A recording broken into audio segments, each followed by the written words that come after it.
ಓಂ ನಮೋ ಬ್ರಹ್ಮಾದಿಭ್ಯೋ ಬ್ರಹ್ಮವಿದ್ಯಾ ಸಂಪ್ರದಾಯಕರ್ತೃಭ್ಯೋ ವಂಶಋಷಿಭ್ಯೋ ಮಹದ್ಭ್ಯೋ ನಮೋ ಗುರುಭ್ಯಃ.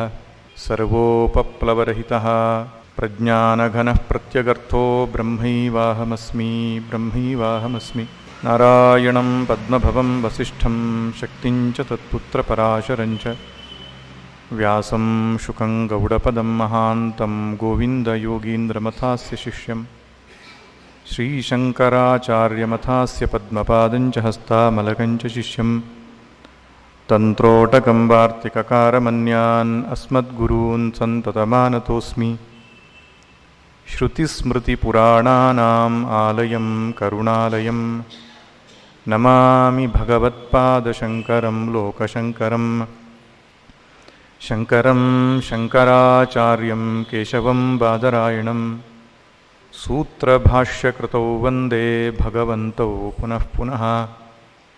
ಈಶ್ವರೋ ಗುರುರಾತ್ಮೇತಿ ಮೂರ್ತಿಭೇದವಿಭಾಗಿನೇ ವ್ಯೋಮವದ್ವ್ಯಾಪ್ತದೇಹಾಯ ದಕ್ಷಿಣಾಮೂರ್ತಯೇ ನಮಃ. ದಕ್ಷಿಣಾಮೂರ್ತಯೇ ನಮಃ.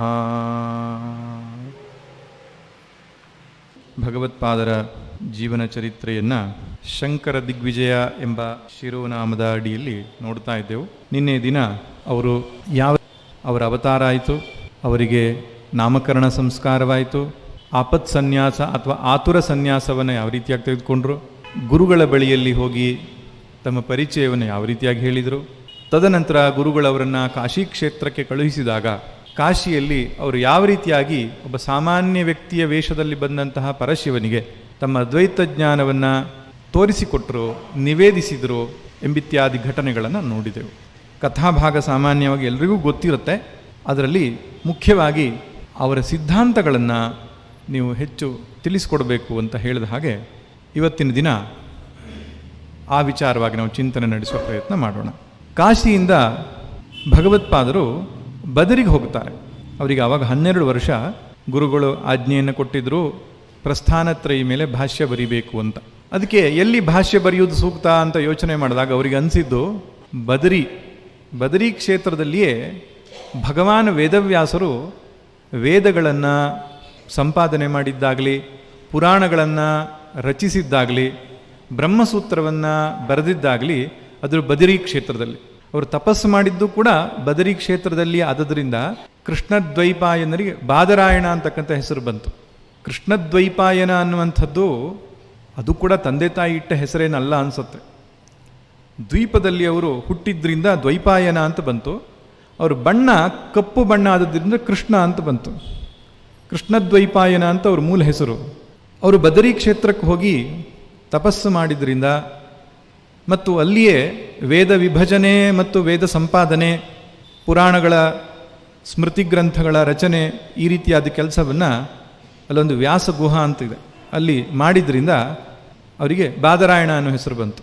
ವೇದವನ್ನು ಸಂಪಾದಿಸಿದ್ರಿಂದ ವೇದ ವ್ಯಾಸ ಅಂತ ಬಂತು. ವ್ಯಾಸ ಅಂದರೆ ಸಂಪಾದಕ ಅಂತ ಅರ್ಥ. ಕಂಪೈಲೇಷನ್ ಮಾಡಿದವನು, ಕಂಪೈಲರ್. ಈ ರೀತಿಯಾಗಿ ಭಗವಾನ್ ವೇದವ್ಯಾಸರು ನಮ್ಮ ಪರಂಪರೆಯ ಹಿಂದೂ ಸನಾತನ ಧರ್ಮದ ಗುರು ಪುಂಗವ ಅಂತ ಹೇಳಿದರೆ ತಪ್ಪಿಲ್ಲ. ಅದಕ್ಕೆ ಹಿಂದೂ ಸನಾತನ ಸಂಸ್ಕೃತಿ ಏನು ಮಾಡಿದೆ ಅಂದರೆ ಅವರ ಜನ್ಮದಿನವನ್ನೇ ವೈಶಾಖ ಶುದ್ಧ ಪೂರ್ಣಿಮೆ ಅವರ ಜನ್ಮದಿನ, ಆ ದಿನವನ್ನು ಗುರು ಪೂರ್ಣಿಮೆ ಅಂತ ಆಚರಣೆ ಮಾಡ್ತಾ ಇದೆ. ಯಾಕೆಂದರೆ ಅವರಿಗೆ ಒಂದು ರೀತಿಯಲ್ಲಿ ಕೃತಜ್ಞತೆ ಕೊಡಬೇಕಲ್ವೇ ನಮ್ಮ ಸಂಪ್ರದಾಯದವರು. ಯಾವ ರೀತಿ ಕೃತಜ್ಞತೆ ಕೊಡೋದು? ಆ ವೈಶಾಖ ಶುದ್ಧ ಪೂರ್ಣಿಮೆ ಗುರು ಪರಂಪರೆಗೆ ಒಂದು ವಿಶೇಷವಾದ ದಿನ. ಅದು ಮಧ್ವ ಪರಂಪರೆ ಇರಬಹುದು, ರಾಮಾನುಜರದಿರಬಹುದು, ಅಥವಾ ಶಾಂಕರ ಪರಂಪರೆ ಇರಬಹುದು. ಎಲ್ಲರೂ ಕೂಡ ವೇದವ್ಯಾಸರನ್ನು ಪೂಜೆ ಮಾಡಿ ಚಾತುರ್ಮಾಸ್ಯ ವ್ರತಕ್ಕೆ ಕುಳಿತುಕೊಳ್ತಕ್ಕಂಥ ದಿನ. ಅದು ಬರೀ ಸನ್ಯಾಸ ಪರಂಪರೆ ಅಂತೆಲ್ಲ, ಯಾವುದೇ ಜ್ಞಾನದ ಪರಂಪರೆಗೂ ಕೂಡ ಸಾಹಿತ್ಯ ಸಂಗೀತಾದಿಗಳು ಇರಬಹುದು. ಅದಕ್ಕೆ ಮೂಲ ಪುರುಷರು ನಾವು ವೇದವ್ಯಾಸರೇ ಅಂತ ತೆಗೆದುಕೊಳ್ತೇವೆ. ಬಹುಶಃ ಭಗವಾನ್ ವೇದವ್ಯಾಸರನ್ನು ಬಿಟ್ಟರೆ ವೈದಿಕ ಪರಂಪರೆ ಅಥವಾ ಸನಾತನ ಹಿಂದೂ ಸಂಸ್ಕೃತಿ ಏನಿದೆಯೋ ಅದು ಇಷ್ಟು ಗಟ್ಟಿಮುಟ್ಟಾಗಿರ್ತಿರ್ಲಿಲ್ಲ ಅನಿಸುತ್ತೆ. ಯಾಕಂದರೆ ಈ ಪರಂಪರೆಯ ರಕ್ಷಣೆಗಾಗಿ ಅವರು ಬರೆದಂತಹ ಗ್ರಂಥಗಳು ಎಲ್ಲ ಪ್ರಕಾರದ ಗ್ರಂಥಗಳಲ್ಲಿಯೂ ಕೈಯಾಡಿಸಿದ್ದಾರೆ. ವೇದವನ್ನು ಅವರು ಗ್ರಾಂಥಿಕ ರೂಪಕ್ಕೆ ತರದೇ ಇದ್ದಿದ್ರೆ ಹಿಂದೆಲ್ಲ ಪುಸ್ತಕದ ರೂಪದಲ್ಲಿ ಇರ್ತಿರಲಿಲ್ಲ.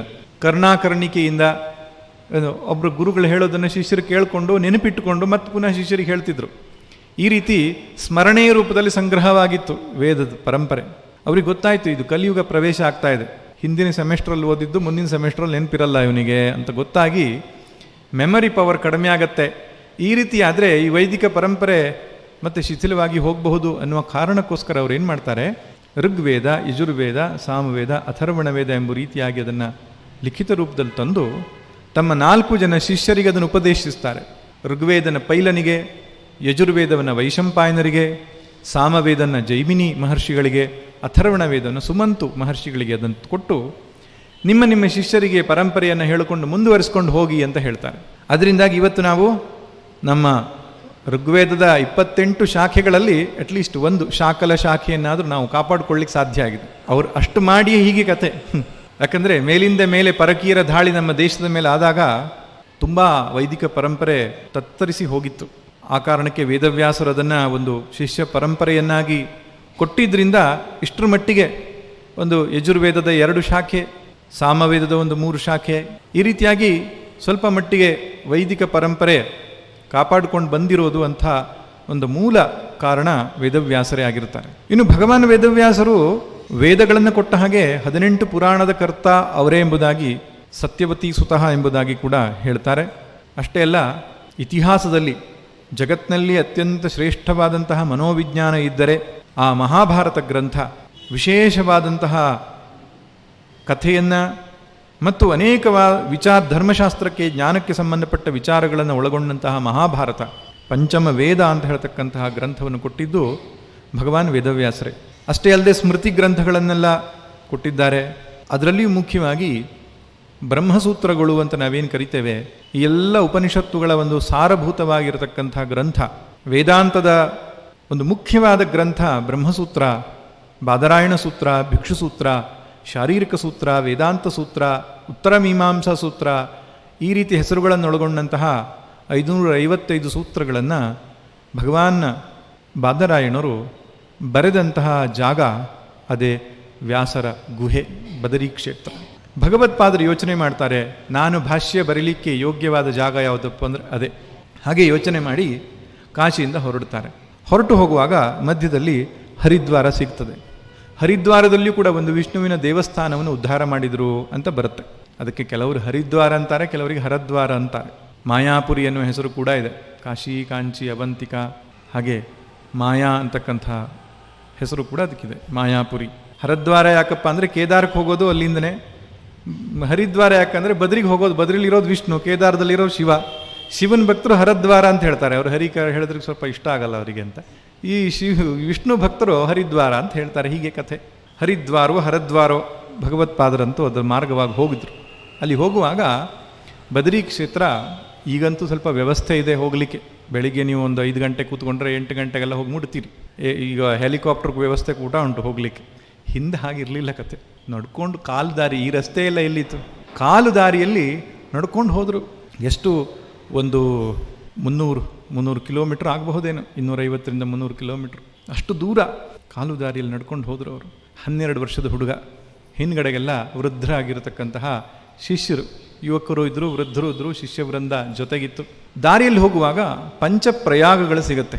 ದೈವಪ್ರಯಾಗ, ರುದ್ರಪ್ರಯಾಗ, ಕರ್ಣಪ್ರಯಾಗ, ನಂದಪ್ರಯಾಗ ಹಾಗೂ ವಿಷ್ಣುಪ್ರಯಾಗ ಅಂತ ಪಂಚಪ್ರಯಾಗಗಳು. ನೀವು ಬದರಿಗೆ ಹೋದ ಮೇಲೆ ಅಲ್ಲಿ ಒಂದು ಕೇಶವ ಪ್ರಯಾಗ ಅಂತ ಸಿಗ್ತದೆ. ಸರಸ್ವತಿ ನದಿ ಮತ್ತು ಅಲಕನಂದ ಸೇರುವ ಜಾಗ. ಆರಂಭದಲ್ಲಿ ಅಲಕನಂದ್ರ ಮತ್ತು ಭಾಗೀರಥಿ ಸೇರತಕ್ಕಂತಹ ಜಾಗ, ಅದನ್ನು ದೇವಪ್ರಯಾಗ ಅಂತ ಕರೀತಾರೆ. ಪ್ರಯಾಗ ಅನ್ನೋ ಶಬ್ದಕ್ಕರ್ಥ ಯಜ್ ಧಾತುವಿಗೆ ಸೇರುವುದು ಅಂತ ಅರ್ಥ. ಪ್ರಯಾಗ ಅಂದರೆ ಸೇರುವಂತಹ ಜಾಗ. ನಮ್ಮಲ್ಲಿ ತ್ರಿವೇಣಿ ಸಂಗಮಕ್ಕೆ ಪ್ರಯಾಗ ಅಂತ ಪ್ರಸಿದ್ಧವಾಗಿದೆ ಅದು. ಯಾಕಂದರೆ 3 ನದಿಗಳು ಸೇರುತ್ತೆ ಅಂತ. ಯಜ್ಜ ಅನ್ನುವಂತಹ ಧಾತುವಿಗೆ ದಾನ, ಸಂಗತೀಕರಣ, ಪೂಜಾ ಎಂಬ 3 ಅರ್ಥ ಇದೆ. ಸಂಗತೀಕರಣ ಅಂದರೆ ಸೇರೋದು ಅಂತ ಅರ್ಥ. ಆದ್ದರಿಂದ ಭಾಗೀರಥಿ ಅಲ್ಲಿ ಗಂಗೋತ್ರಿಯಿಂದ ಹುಟ್ಟುಕೊಂಡು ಬರ್ತಾಳಲ್ಲ, ಅವಳಿಗೆ ಭಾಗೀರಥಿ ಅಂತ. ನಿಜವಾಗಿ ಗಂಗೆ ಅನ್ನೋ ಹೆಸರು ಬರೋದು ಯಾವಾಗ ಅಂದರೆ ಈ 3 ತ್ರಿಪಥಗಳು ಸೇರಿದಾಗ ಗಂಗೆ ಅನ್ನೋ ಹೆಸರು ಬರೋದು. ಕಾಶಿಯಲ್ಲಿ ಗಂಗೆ ಅಂತ ಕರೀತಾರೆ. ನೀವು ಉತ್ತರ ಕಾಶಿ ಹತ್ರ ಹೋದರೆ ಅಥವಾ ಗಂಗೋತ್ರಿ ಹತ್ರ ಹೋದರೆ ಅವಳಿಗೆ ಭಾಗೀರಥಿ ಅಂತ ಹೆಸರು, ಅಲ್ಲಿ ಗಂಗೆ ಅಂತ ಕರೆಯಲ್ಲ. ಇನ್ನೊಂದು ಶಾಖೆ ಅಲಕನಂದ ಅಂತ ಬರುತ್ತೆ ಬದರಿಯಿಂದ, ಹಾಗೆ ಇನ್ನೊಂದು ಮಂದಾಕಿನಿ ಅಂತ. ಈ ಮೂರು ಸೇರಿಕೊಂಡು ಗಂಗಾ ಅಂತ ಹೆಸರು ಬರೋದು ಅವಳಿಗೆ. ಈ ಭಾಗೀರಥಿ ಮತ್ತು ಅಲಕನಂದ ಸೇರುವ ಜಾಗಕ್ಕೆ ದೇವಪ್ರಯಾಗ ಅಂತ. ಆ ಪ್ರಯಾಗಗಳಲ್ಲಿ ತುಂಬ ವಿಶಿಷ್ಟವಾದ ಕ್ಷೇತ್ರ ಅಂತ. ಅಲ್ಲಿ ಸ್ನಾನವಾಗಲಿ, ದಾನವಾಗಲಿ, ಅಧ್ಯಯನವಾಗಲಿ, ಅನುಷ್ಠಾನವಾಗಲಿ ಮಾಡಿದರೆ ಪುಣ್ಯ ಹೆಚ್ಚಿನ ಪ್ರಮಾಣದಲ್ಲಿ ಸಿಗ್ತದೆ ಅಂತ. ತೀರ್ಥಕ್ಷೇತ್ರಗಳ ಮಹಿಮೆಯೇ ಹಾಗೆ. ದೇಶ ಕಾಲಕ್ಕೆ ಒಂದು ವಿಶಿಷ್ಟವಾದ ಶಕ್ತಿ ಇದೆ. ಪ್ರಾತಃ ಕಾಲದಲ್ಲೇ ಸಂಧ್ಯಾವಂದನೆ ಮಾಡಬೇಕು, ಅಥವಾ ವಿಶೇಷವಾದಂತಹ ಮುಹೂರ್ತವನ್ನು ತೆಗೆದುಕೊಂಡು ನಾವು ಕಾರ್ಯಗಳನ್ನು ಮಾಡಲಿಕ್ಕೆ ಕಾರಣ ಎಷ್ಟೆಂದರೆ ಕಾಲದ ಪ್ರಭಾವ ನಮ್ಮ ಕರ್ಮದ ಮೇಲೆ ಆಗುತ್ತೆ, ಹಾಗೆ ದೇಶದ ಪ್ರಭಾವವು ನಮ್ಮ ಕರ್ಮದ ಆಗುತ್ತೆ. ಕೆಲವು ದೇಶಗಳನ್ನು ವಿಶಿಷ್ಟವಾದಂತಹ ಕಂಪನಗಳನ್ನು ಒಳಗೊಂಡಂತಹ ವೈಬ್ರೇಷನ್ ಇರತಕ್ಕಂತಹ ಜಾಗ ಅಂತ ಹೇಳ್ತಾರೆ, ಕುರುಕ್ಷೇತ್ರಾದಿಗಳು. ಈ ರೀತಿ ಪ್ರಯಾಗಗಳು, ನದಿ ಸಂಗಮಗಳು ಅತ್ಯಂತ ವಿಶೇಷವಾದ ಚೈತನ್ಯವನ್ನು ಒಳಗೊಂಡ ಕ್ಷೇತ್ರ. ಅಲ್ಲಿ ಅನುಷ್ಠಾನ ಸಾಧನೆಗಳು ಬಹಳ ಮುಖ್ಯ ಎಂಬುದಾಗಿ ಹೇಳ್ತಾರೆ. ಹಾಗೆ ಪ್ರಾಚೀನರು ಋಷಿಗಳೆಲ್ಲ ಅಲ್ಲಿ ತಪಸ್ಸು ಮಾಡಿರತಕ್ಕಂಥ ಜಾಗ. ಶ್ರೀರಾಮಚಂದ್ರನು ಕೂಡ ಬ್ರಹ್ಮಹತ್ಯಾ ದೋಷ ಬಂತು ಅಂತ ಅವನ ಬ್ರಾಹ್ಮಣನಿದ್ನಲ್ಲ ರಾವಣ, ಆ ಕಾರಣಕ್ಕೋಸ್ಕರ ಬಹುಶಃ ಲೋಕಕ್ಕೆ ಒಂದು ಮಾರ್ಗದರ್ಶನ ಮಾಡುವ ಉದ್ದೇಶವೂ ಇರಬಹುದು, ಅಲ್ಲಿ ತಪಸ್ಸು ಮಾಡಿದ ಎಂಬುದಾಗಿ ಕೂಡ ಹೇಳ್ತಾರೆ. ಈ ರೀತಿ ಮುಂದಕ್ಕೆ ಹೋದಾಗ ಅದಕ್ಕೆ ರುದ್ರಪ್ರಯಾಗ ಅಂತ ಹೇಳ್ತಾರೆ. ಅಲ್ಲಿ ಮಂದಾಕಿನಿ ಮತ್ತು ಅಲಕನಂದ ಸೇರ್ತಕ್ಕಂಥ ಜಾಗ. ಇನ್ನು ವಿಷ್ಣು ಪ್ರಯಾಗ, ನಂದ ಪ್ರಯಾಗ ಅಲ್ಲೆಲ್ಲ ಏನಾಗುತ್ತೆ ಅಂದರೆ ಈ ಅಲಕನಂದ ಅದೊಟ್ಟಿಗೆ ಬೇರೆ ಬೇರೆ ಶಾಖೆಗಳು, ಸಣ್ಣ ಸಣ್ಣ ನದಿಗಳು ಅಲ್ಲಿಯೇ ಗುಡ್ಡದಲ್ಲಿ ಪರ್ವತದಲ್ಲಿ ಹುಟ್ಟಿದಂಥ ನದಿಗಳು ಬಂದು ಸೇರ್ಕೊಳ್ತವೆ. ಆ ರೀತಿ 5 ಪ್ರಯಾಗ ಕ್ಷೇತ್ರಗಳು ಪ್ರಸಿದ್ಧವಾಗಿದೆ. ಅದೇ ಮಾರ್ಗವಾಗಿ ಭಗವತ್ಪಾದರು ಕಾಲ್ನಡಿಗೆಯಲ್ಲೇ ನಡ್ಕೊಂಡು ಹೋಗ್ತಾರೆ. ಹಾಗೆ ಬದರಿ ಕ್ಷೇತ್ರಕ್ಕೆ ಅವರು ಹೋದಾಗ, ಬದರಿ ಅಂದರೆ ನರನಾರಾಯಣರು ತಪಸ್ಸು ಮಾಡಿರತಕ್ಕಂತಹ ಜಾಗ. ಚತುರ್ಧಾಮ ಅಂತ ನಾವೇನು ಕರಿತೇವೆ, ಚಾರೋಧಾಮ್, ಅದರಲ್ಲಿ ಬದರಿ ಒಂದು ಭಗವಂತನ ಸನ್ನಿಧಾನ. ಕೇದಾರ, ಹಾಗೆ ನಮ್ಮ ಯಮುನೋತ್ರಿ, ಗಂಗೋತ್ರಿ, ಯಮುನಾ ನದಿ ಹುಟ್ಟುವ ಜಾಗ ಯಮುನೋತ್ರಿ, ಗಂಗೆ ಹುಟ್ಟುವ ಜಾಗ ಗಂಗೋತ್ರಿ. ಈ 4 ಚಾರ್ಧಾಮ್ ಅಂತ ಕರೀತಾರೆ. ಬದರಿ ನಾರಾಯಣನ ಸನ್ನಿಧಾನ ಇರತಕ್ಕಂಥದ್ದು. ಅಲ್ಲಿ ನರನಾರಾಯಣರು ತಪಸ್ಸು ಮಾಡಿ ಭಗವಂತನನ್ನು ಸಾಕ್ಷಾತ್ಕರಿಸಿಕೊಂಡಂತಹ ಜಾಗ. ದೇವಸ್ಥಾನಕ್ಕೆ ಹೋಗಿ ನೋಡಿದರೆ ಒಳಗಡೆಗೆ ಮೂರ್ತಿ ಇರಲಿಲ್ಲ. ಭಗವತ್ಪಾದರು ಕೇಳ್ತಾರೆ ಇಲ್ಲಿ ಜನರ ಹತ್ರ, ಇಲ್ಲೇನಾಯಿತು, ದೇವಸ್ಥಾನದ ದೇವರು ಎಲ್ಲಿ ಹೋಯಿತು ಅಂದಾಗ ಅವ್ರು ಹೇಳ್ತಾರೆ, ಚೀನಾ ದೇಶದಿಂದ ಬಂದಂತಹ ದರೋಡೆಕೋರರು ಇಲ್ಲಿಯ ಮೂರ್ತಿಯನ್ನು ಎತ್ಕೊಂಡು ಹೋಗಿ ನಾರದ ಕುಂಡ ಅಂತಿದೆ, ಅಲ್ಲಿಗೆ ಹಾಕಿಬಿಟ್ಟಿದ್ದಾರೆ. ಅಲ್ಲಿಂದ ಎತ್ಕೊಂಡು ಬರೋರು ಯಾರು ಇಲ್ಲ ಆಗಿದೆ ಅಂತ. ಯಾಕೆಂದರೆ ಆ ನಾರದ ಕುಂಡಕ್ಕೂ ಕೆಳಗಡೆ ಭಾಗದಲ್ಲಿ ಅಲಕನಂದಕ್ಕೂ ಸಂಬಂಧ ಇದೆ, ಕನೆಕ್ಷನ್. ಅಲಕನಂದ ನದಿ ಗೊತ್ತಲ್ಲ, ಅದನ್ನು ಮುಟ್ಲಿಕ್ಕೆ ಕೂಡ ಆಗಲ್ಲ, ಅಷ್ಟು ತಣ್ಣಗಿರುತ್ತೆ, ಅಲ್ಲಿ ಮುಳುಗಿ ಹಾಕೋದೇನು ಬಂತು. ಆದ್ದರಿಂದ ನಾರದ ಕುಂಡದಲ್ಲಿ ಇಳಿದು ಆ ಮೂರ್ತಿಯನ್ನು ಹುಡುಕೋರು ಯಾರೂ ಬಂದಿಲ್ಲ ಅಂತ ಭಗವತ್ಪಾದರು ಹೇಳ್ತಾರೆ. ನಾನು ಆ ಕೆಲಸ ಮಾಡ್ತೇನೆ ಅಂತ ಅವರೆಲ್ಲ ಪ್ರಾರ್ಥಿಸಿಕೊಳ್ತಾರಂತೆ. ಅದೊಂದು ಕೆಲಸ ಮಾಡಬೇಡಿಯಪ್ಪ, ಯಾಕಂದರೆ ಆ ನಾರದ ಕುಂಡ ಅನ್ನೋದು ಆಲ್ಮೋಸ್ಟ್ ಅಲಕನಂದದ ಒಳಗಡೆನೇ ಇದೆ. ಅದು ನದಿ ಒಳಗಡೆನೇ ಆ ಒಂದು ಬಾವಿ ಇದೆ. ಆದರೂ ಭಗವತ್ಪಾದರು ಅದರೊಳಗೆ ಮುಳುಗ್ತಾರಂತೆ. ಮೊದಲನೇ ಬಾರಿ ಮುಳುಗಿ ಅವರು ಒಂದು ವಿಗ್ರಹವನ್ನು ಎತ್ತುಕೊಂಡು ಮೇಲಕ್ಕೆ ಬಂದಾಗ ಅಲ್ಲಿ ನೋಡ್ತಾರೆ, ಆ ವಿಗ್ರಹದ ಬಲಭಾಗ ಭಗ್ನವಾಗಿಬಿಟ್ಟಿದೆ. ಭಗ್ನವಾದ ಮೂರ್ತಿಯನ್ನು ಪ್ರತಿಷ್ಠಾಪನೆ ಮಾಡಲ್ಲ ನಮ್ಮ ಕಡೆ. ಆದ್ದರಿಂದ ಅದು ಇರಲಿಕ್ಕಿಲ್ಲ ಅಂತ ಭಾವಿಸಿಕೊಂಡು ಹಾಕಿ ಇನ್ನೊಮ್ಮೆ ಮುಳುಗ್ತಾರೆ. ಪುನಃ ಅದೇ ಮೂರ್ತಿ ಸಿಗುತ್ತೆ. 3ನೇ ಬಾರಿ ಮುಳುಗಿದಾಗಲೂ ಅದೇ ಮೂರ್ತಿ ಸಿಗುತ್ತೆ. ಆವಾಗ ಅಶರೀರವಾಣಿ ಆಗತ್ತಂತೆ, ಕಲಿಯುಗದಲ್ಲಿ ಈ ಭಿನ್ನವಾದ ಮೂರ್ತಿಯನ್ನೇ ಪ್ರತಿಷ್ಠಾಪನೆ ಮಾಡಬೇಕು ಅಂತ ಅಶರೀರವಾಣಿ ಆದಾಗ ಅದನ್ನು ಎತ್ತುಕೊಂಡು ಬಂದು ಪ್ರತಿಷ್ಠಾಪನೆಯನ್ನು ಮಾಡ್ತಾರೆ. ಭಗವತ್ಪಾದರೇ ಪ್ರತಿಷ್ಠಾಪನೆ ಮಾಡಿದರು ಅದನ್ನು ಅನ್ನೋದಕ್ಕೆ ಒಂದು ಪುರಾವೆ ಏನಪ್ಪ ಅಂದರೆ, ಈಗಲೂ ಕೂಡ ಬದರಿ ನಾರಾಯಣನ ದೇವಸ್ಥಾನದಲ್ಲಿ ಪೂಜೆ ಮಾಡುವವರು ಕೇರಳ ದೇಶದವರಾಗಿರ್ತಾರೆ, ನಂಬೂದಿರಿ ಬ್ರಾಹ್ಮಣರಾಗಿರ್ತಾರೆ. ಅವರಿಗೆ ರಾವಲ್ ಜಿ ಅಂತ ಕರೀತಾರೆ, ರಾವಲ್ ಅಂತ ಕರೀತಾರೆ. ಆದ್ದರಿಂದ ಅಂದಿನ ಕಾಲದಲ್ಲಿ ಅಲ್ಲಿ ವೈದಿಕ ವಿದ್ವಾಂಸರು ಇಲ್ಲದೇ ಇರುವ ಕಾರಣ, ವೇದಾಧ್ಯಯನ ಮಾಡಿದವರು ಇಲ್ಲದೇ ಇರುವ ಕಾರಣ, ತಮ್ಮ ಜೊತೆಗೇ ಬಂದಂತಹ ಯಾವುದೊಬ್ಬ ವಿದ್ಯಾರ್ಥಿಯನ್ನು ಅವರು ಬಹುಶಃ ಅಲ್ಲಿ ಪೂಜಾರಿಯನ್ನಾಗಿ ಮಾಡಿರಬೇಕು ಎನ್ನುವುದು ವಿದ್ವಾಂಸರ ಅಭಿಪ್ರಾಯ. ಹಾಗೆ ಇನ್ನೊಂದು ವಿಶೇಷ ಬದರಿಯಲ್ಲಿ ನಿಮ್ಗೆ ಹೋದವರಿಗೆ ಗೊತ್ತಿರುತ್ತೆ, ಅಂತಹ ಒಂದು ಚಳಿಯ ಜಾಗದಲ್ಲೂ ಕೂಡ ಭಗವಂತ ಎಂಥ ವ್ಯವಸ್ಥೆ ಮಾಡಿದ್ದಾರೆ ಅಂದರೆ ಬಿಸಿನೀರು ಕುಂಡ ಇಟ್ಟಿದ್ದಾನೆ. ಆ ಬಿಸಿನೀರಿನ ಕುಂಡದಲ್ಲಿ ಸ್ನಾನ ಮಾಡಿ ಭಗವದ್ ದರ್ಶನವನ್ನು ಮಾಡೋದಕ್ಕೆ ಎಲ್ಲ ವ್ಯವಸ್ಥೆಯನ್ನು ಕಲ್ಪಿಸಿಕೊಟ್ಟಿದ್ದಾನೆ. ಹಾಗೆ ಆ ಬದರಿ ನಾರಾಯಣ ಪ್ರತಿಷ್ಠಾಪನೆಯನ್ನು ಮಾಡಿದವರು ಅಲ್ಲಿಂದ ಮುಂದಕ್ಕೆ ಹೋದರೆ ಅಲ್ಲೊಂದು ಊರು ಸಿಗುತ್ತೆ, ಮಾಣ ಅಂತ ಊರಿಗೆ ಹೆಸರು. 4-5 ಕಿಲೋಮೀಟ್ರ್, 2-3 ಕಿಲೋಮೀಟ್ರ್ ದೂರದಲ್ಲಿದೆ ಅದು. ಆ ಮಾಣದಲ್ಲಿ ವ್ಯಾಸ ಗುಹೆ ಇದೆ. ವ್ಯಾಸಗುಹೆ ಕೆಳಭಾಗದಲ್ಲಿ ಗಣೇಶನ ಮಂದಿರ ಕೂಡ ಇದೆ. ಆ ಬಲಭಾಗದಲ್ಲಿ ಸರಸ್ವತಿ ನದಿ ಹರಿಯುತ್ತೆ, ಅದಕ್ಕೆ ಸರಸ್ವತಿ ಅಂತ ಹೇಳ್ತಾರೆ. ಕೇಶವ ಗಂಗಾ ಅನ್ನೋ ಹೆಸರು ಕೂಡ ಇದೆ.